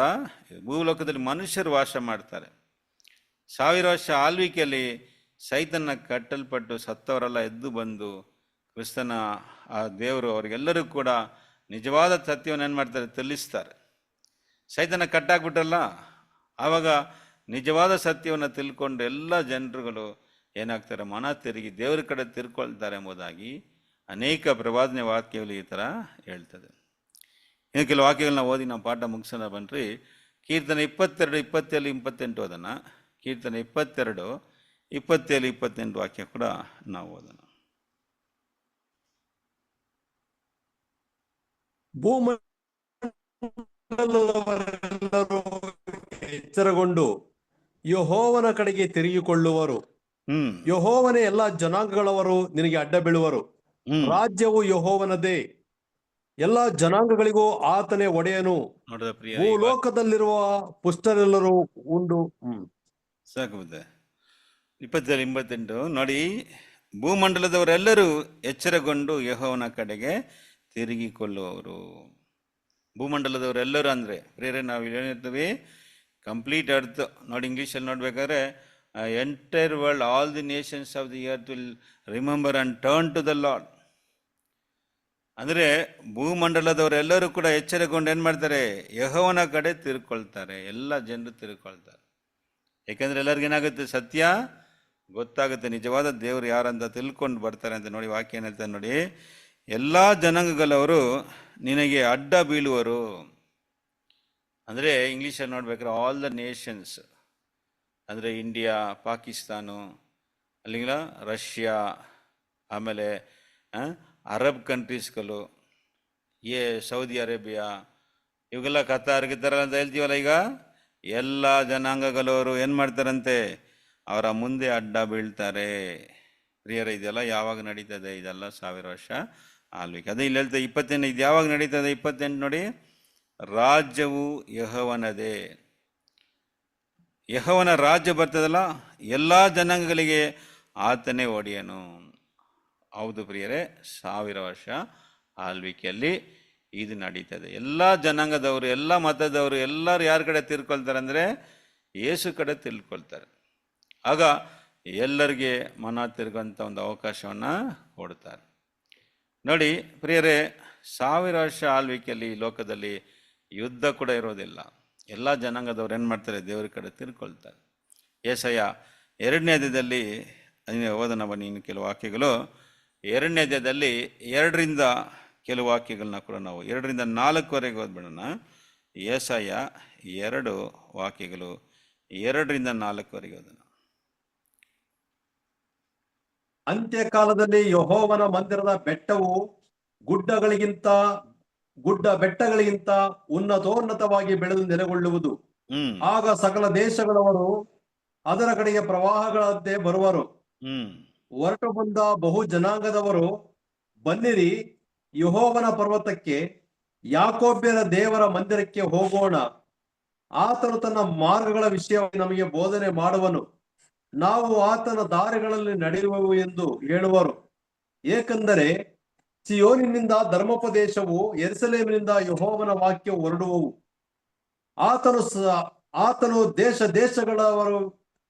ದೇಶಗಳ ವ್ಯಾಜ್ಯಗಳನ್ನು ವಿಚಾರಿಸುವನು, ಬಹು ರಾಷ್ಟ್ರದವರಿಗೆ ನ್ಯಾಯ ತೀರಿಸುವನು. ಅವರು ತಮ್ಮ ಆಯುಧಗಳನ್ನು ಕುಲುಮೆಗೆ ಹಾಕಿ ಕತ್ತಿಗಳನ್ನು ಗುಳಗಳನ್ನಾಗಿಯೂ ಬರ್ಜಿಗಳನ್ನು ಕುಡುಗೋಲುಗಳನ್ನಾಗಿಯೂ ಮಾಡುವರು. ಜನಾಂಗಕ್ಕೆ ವಿರುದ್ಧವಾಗಿ ಕತ್ತಿ ಎತ್ತದು, ಇನ್ನು ಯುದ್ಧಾಭ್ಯಾಸವು ನಡೆಯುವುದೇ ಇಲ್ಲ. ನೋಡಿದ್ರೆ ಪ್ರೀತಿಯರ ಎಷ್ಟು ಅಮೂಲ್ಯವಾದ ವಾಕ್ಯಗಳು ಇವುಗಳೆಲ್ಲ ಅಂತ ನೋಡ್ಬೇಕಾದ್ರೆ 2ನೇ ವಾಕ್ಯದಲ್ಲಿ ನೋಡಿದ ಏನು ಹೇಳ್ತದೆ ವಾಕ್ಯ? 2ನೇ ವಾಕ್ಯ, ಅಂತ್ಯಕಾಲದಲ್ಲಿ ಯೆಹೋವನ ಮಂದಿರವು ಬೆಟ್ಟಗಳಿಗಿಂತ ಏನಾಗುತ್ತೆ? ಉನ್ನತವಾಗಿ ಬೆಳೆದು ನೆಲೆಗೊಳ್ಳುವುದು. ಅಂದರೆ ಯೇಸು ಕ್ರಿಸ್ತನ 1000 ವರ್ಷ ಆಳ್ವಿಕೆ. ಆಗ ಏನಾಗ್ತಾರಂತೆ? ಸಕಲ ದೇಶಗಳವರು ಅದರ ಕಡೆಗೆ ಪ್ರಭಾವಗಳಂತೆ ಏನಾಗ್ತಾರೆ? ಬರ್ತಾರೆ. ಎಲ್ಲ ದೇಶದವರು ಏನಾಗ್ತಾರಂತೆ? ಪ್ರಭಾವಗಳಂತೆ ಬರ್ತಾರೆ ಪ್ರಿಯರೇ, ಓಡ್ ಬರ್ತಾರಂತೆ. ಅದಲ್ಲಿ ಹೇಳ್ತದೆ, ಯಾಕೆಂದರೆ ಎಲ್ಲ ಜನಾಂಗರು ಏನಾರ ಹೊರಟು ಬಂದು ಬಹು ಜನಾಂಗದವರು ಬನ್ನಿರಿ ಯೆಹೋವನ ಪರ್ವತಕ್ಕೆ, ಯಾಕೋಬನ ದೇವರ ಮಂದಿರಕ್ಕೆ ಏನು ಮಗನ ಹೋಗೋಣ. ಆತನು ತನ್ನ ಮಾರ್ಗವ ವಿಷಯವಾಗಿ ನಮ್ಗೆ ಏನು ಮಾಡ್ತಾರೆ? ಬೋಧಿಸುತ್ತಾರೆ. ಎಲ್ಲ ಜನಾಂಗದವರು ಯೇಸು ಹತ್ರ ಬರ್ತಾರೆ. ಅಂದರೆ ಮಾರ್ಗದ ವಿಷಯ ಅಂದರೆ ಏನು ಮಾರ್ಗ? ಯೇಸು ಹೇಳ್ತಾರೆ, ನಾನೇ ಮಾರ್ಗ, ಸತ್ಯ, ಜೀವ. ಅದನ್ನು ಬೋಧಿಸ್ತಾರೆ. ನಾವು ಅದರಂತೆ ಏನು ಮಾಡೋಣ? ನಡೆಯೋಣ ಅಂತ ಏನು ಮಾಡ್ತಾರೆ? ಎಲ್ಲರೂ ಹೇಳಿ ಅವರೊಂದಿಗೆ ಬರ್ತಾರೆ. ಅದು ಮಾತ್ರ ಅಲ್ಲ ಪ್ರಿಯ ಸದಸ್ಯರೇ, ಯೆರೂಸಲೇಮಿಂದ ಏನಾಗುತ್ತೆ? ದೇವರ ವಾಕ್ಯವು ಬರ್ತದೆ. ಸತ್ಯ ಎಲ್ಲ ಕಡೆ ಹೋಗುತ್ತೆ ಪ್ರಿಯರೇ. ಈಗ ಹೇಗೆ ನಮ್ಮ ಕಡೆ ಬಂದಿದೆ ಅಲ್ವಾ, ಈಗ ದೇವರ ವಾಕ್ಯ ನಮ್ಮ ಹತ್ರ ಬಂದಿದೆ. ಅದೇ ರೀತಿಯಾಗಿ ಎಲ್ಲ ದೇಶದವರಿಗೆ ಏನಾಗುತ್ತೆ? ಸತ್ಯ ಹೋಗುತ್ತೆ. ಅದು ಮಾತ್ರ ಅಲ್ಲ, ವಾಕ್ಯದಲ್ಲಿ 4ನೇ ವಾಕ್ಯದಲ್ಲಿ ನಾವು ನೋಡಬೇಕಾದ್ರೆ ಅವ್ರು ಏನು ಮಾಡಲ್ಲ, ಇನ್ನು ಮುಂದೆ ಅವರು ಯುದ್ಧ ಮಾಡಲ್ಲ. ಯುದ್ಧ ಅಭ್ಯಾಸವು ಏನಾಗಲ್ಲ? ನಡೆಸುವುದು ಇಲ್ಲ, ವಾರ್ಸ್ ಇಲ್ಲ. ಆದರೆ ಅದೇ ವಾಕ್ಯ ಇಲ್ಲಿ ಅದೇ ಹೇಳ್ತದಲ್ವ ಪ್ರಿಯರೇ, ಅವರು ತಮ್ಮ ಆಯುಧಗಳನ್ನ ಏನು ಮಾಡ್ತಾರಂತೆ?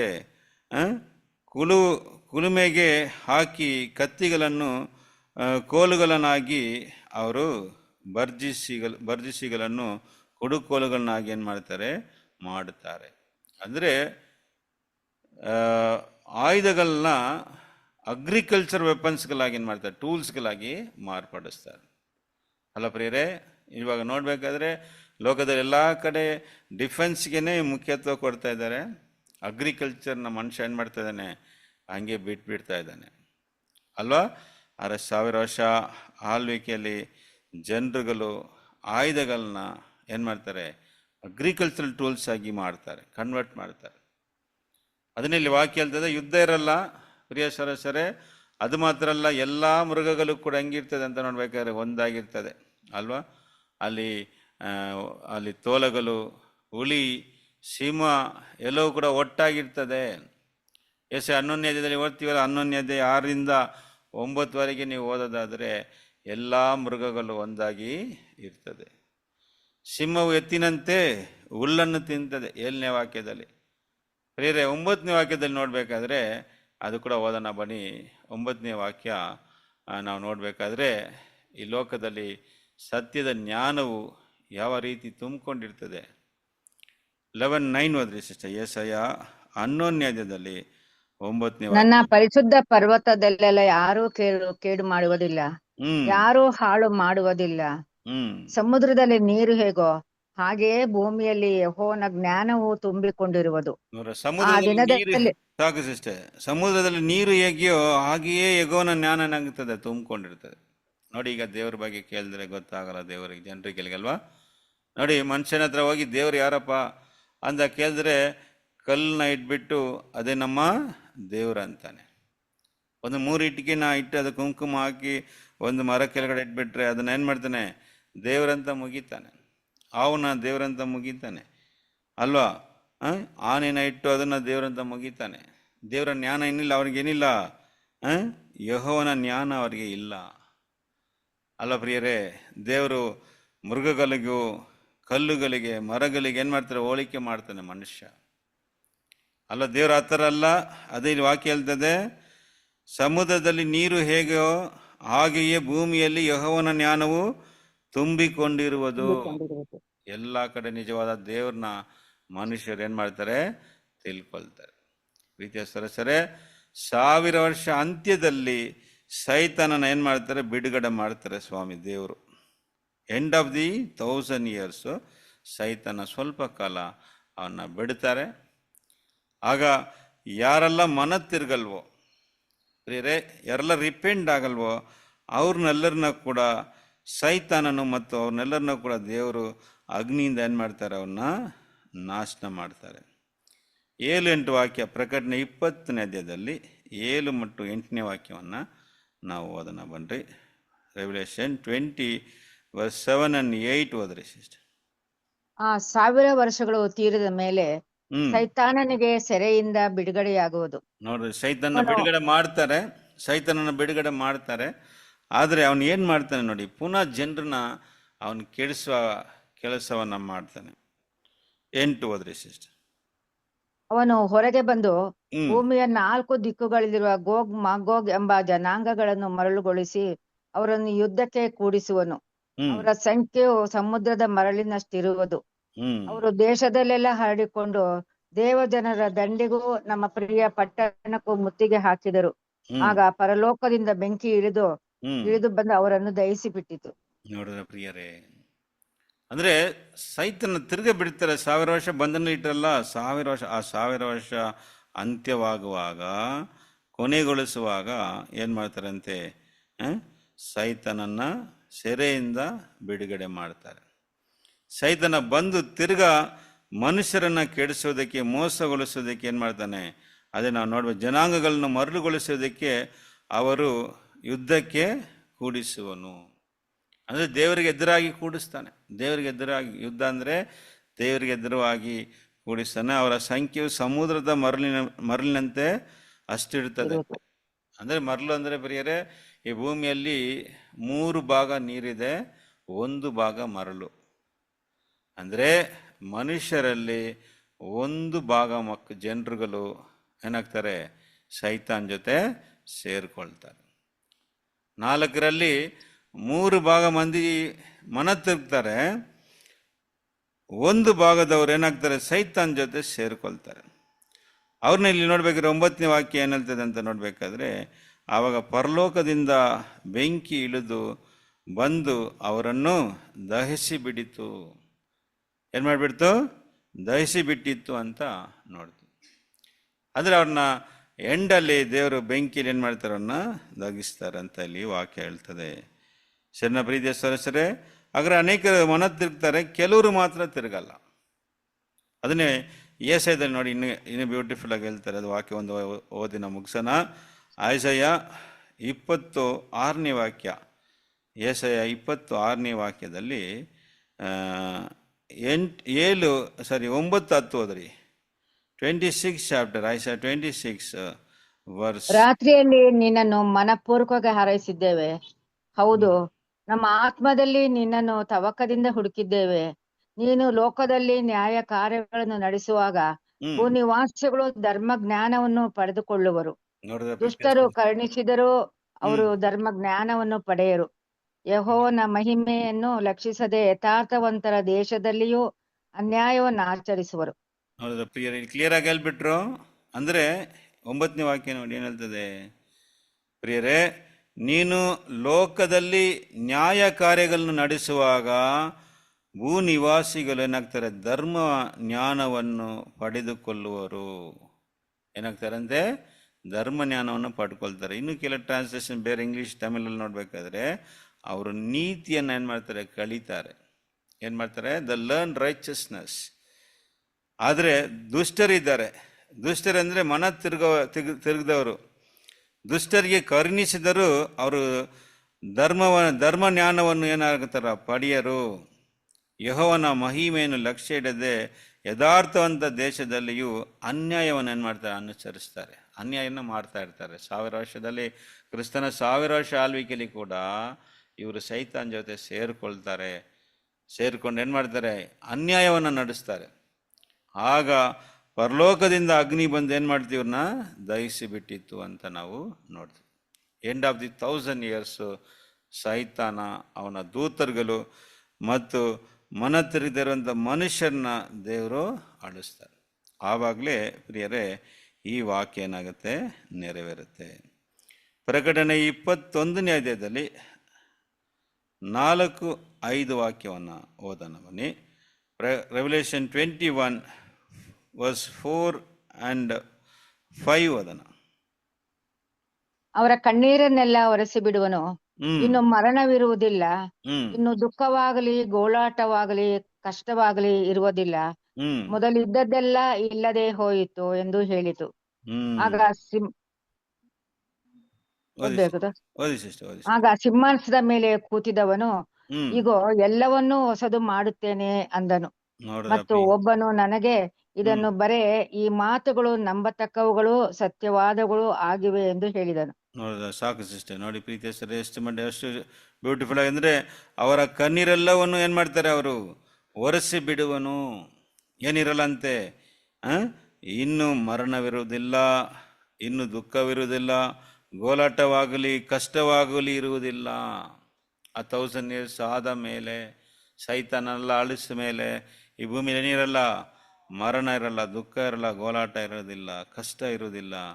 ಮೊದಲಿದ್ದದೆಲ್ಲ ಏನಾಗಿತ್ತು, ಹೋಯಿತು ಎಂದು ಹೇಳಿದ. ಆಗ ಸಿಂಹಾಸನದ ಮೇಲೆ ಕೂತಿದ್ದವನು ಈಗ ನಾನು ಎಲ್ಲವನ್ನು ಹೊಸದು ಮಾಡುತ್ತೇನೆ ಅಂದನು. ಪ್ರೀತಿಯ ಸರಸರೆ, ಹಾಗಾದರೆ ಈ ಮಾತುಗಳು ಏನಾಗಿದೆ, ನಂಬತಕ್ಕವುಗಳು ಸತ್ಯವಾಗಿಯೂ ಇದೆ. ಪ್ರಿಯ ಸರಸರೆ, ಅದನ್ನೇ ನಮ್ಮ ಯೇಸು ಸ್ವಾಮಿ ಹೇಳ್ಕೊಟ್ಟಂಥ ಆ ಒಂದು ಪ್ರಾರ್ಥನೆ ಆವಾಗಲೇ ನೆರವೇರುತ್ತೆ. ಪರಲೋಕದಲ್ಲಿ ನಿಮ್ಮ ಚಿತ್ತವು ನೆರವೇರುವ ಪ್ರಕಾರ ಭೂಲೋಕದಲ್ಲಿ ಏನಾಗಲಿ ನೆರವೇರಲಿ ಎಂಬುದಾಗಿ ದೇವರು ಹೇಳಿದಂಥ, ಸ್ವಾಮಿ ಹೇಳಿದಂಥ ಒಂದು ಪ್ರಾರ್ಥನೆ ಏನಾಗುತ್ತೆ, ನೆರವೇರು. ಸಬರಿಯರೇ, ಇದುವರೆಗೆ ನಾವು ನೋಡಿದಂಥ ಈ ಒಂದು ಪಾಠದಲ್ಲಿ 3 ಲೋಕಗಳು.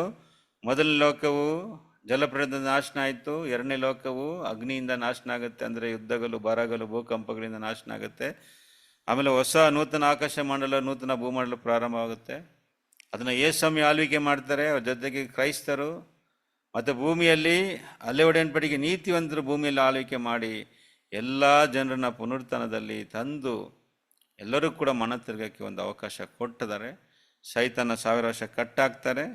ಅವನೇನು ಮಾಡ್ತಾನೆ, ಜನರುಗಳನ್ನ ಮರುಗೊಳಿಸ್ತಾ ಇದ್ದಾನಲ್ಲ, ಅದರಿಂದ ಅವನ್ನ ಕಟ್ಟಾಕಿ 1000 ವರ್ಷ ಎಲ್ಲ ಜನರಿಗೆ ಒಂದು ಅವಕಾಶ ಕೊಡ್ತಾರೆ. ಆವಾಗ ಎಲ್ಲರೂ ಮನ ತಿರ್ಕೊಂಡ್ರೆ ನಿತ್ಯ ಜೀವವನ್ನು ಪಡ್ಕೊಂಡು ಭೂಮಿಯಲ್ಲಿ ಇರ್ತಾರೆ. ಮನ ತಿರುಗಿದವರು ಸೈತಾನ್ ಜೊತೆಗೆ ಬೆಂಕಿಯಲ್ಲಿ ದಹಿಸಲ್ಬಿಡ್ತಾರೆ ಎಂಬುದಾಗಿ ನಾವು ಈ ವಾಕ್ಯದ ಮೂಲಕ ಈ ಒಂದು ಪಾಠವನ್ನು ನೋಡಿದ. ದೇವರು ಈ ವಾಕ್ಯಗಳನ್ನ ಆಶ್ರಯಿಸಲಿ. ದೇವರ ಚಿತ್ತವಾದರೆ ನೆಕ್ಸ್ಟ್ ವೀಕ್ ನಾವು ಏನು ಮಾಡೋಣ, ಒಂದು ಹೊಸ ಪಾಠವನ್ನು ಕೂಡ ನಾವು ಧ್ಯಾನ ಮಾಡೋಣ. ಈ ದೇವರು ಈ ವಾಕ್ಯವನ್ನು ಆಶೀರ್ವದಿಸಲಿ. ಆಮೇಲೆ ಓಕೆ, ಥ್ಯಾಂಕ್ ಯು ಬ್ರದರ್. 3 ಲೋಕದ ಪಾಠಗಳನ್ನು ಮುಕ್ತಾಯ ಮಾಡಿಕೊಟ್ಟಂತ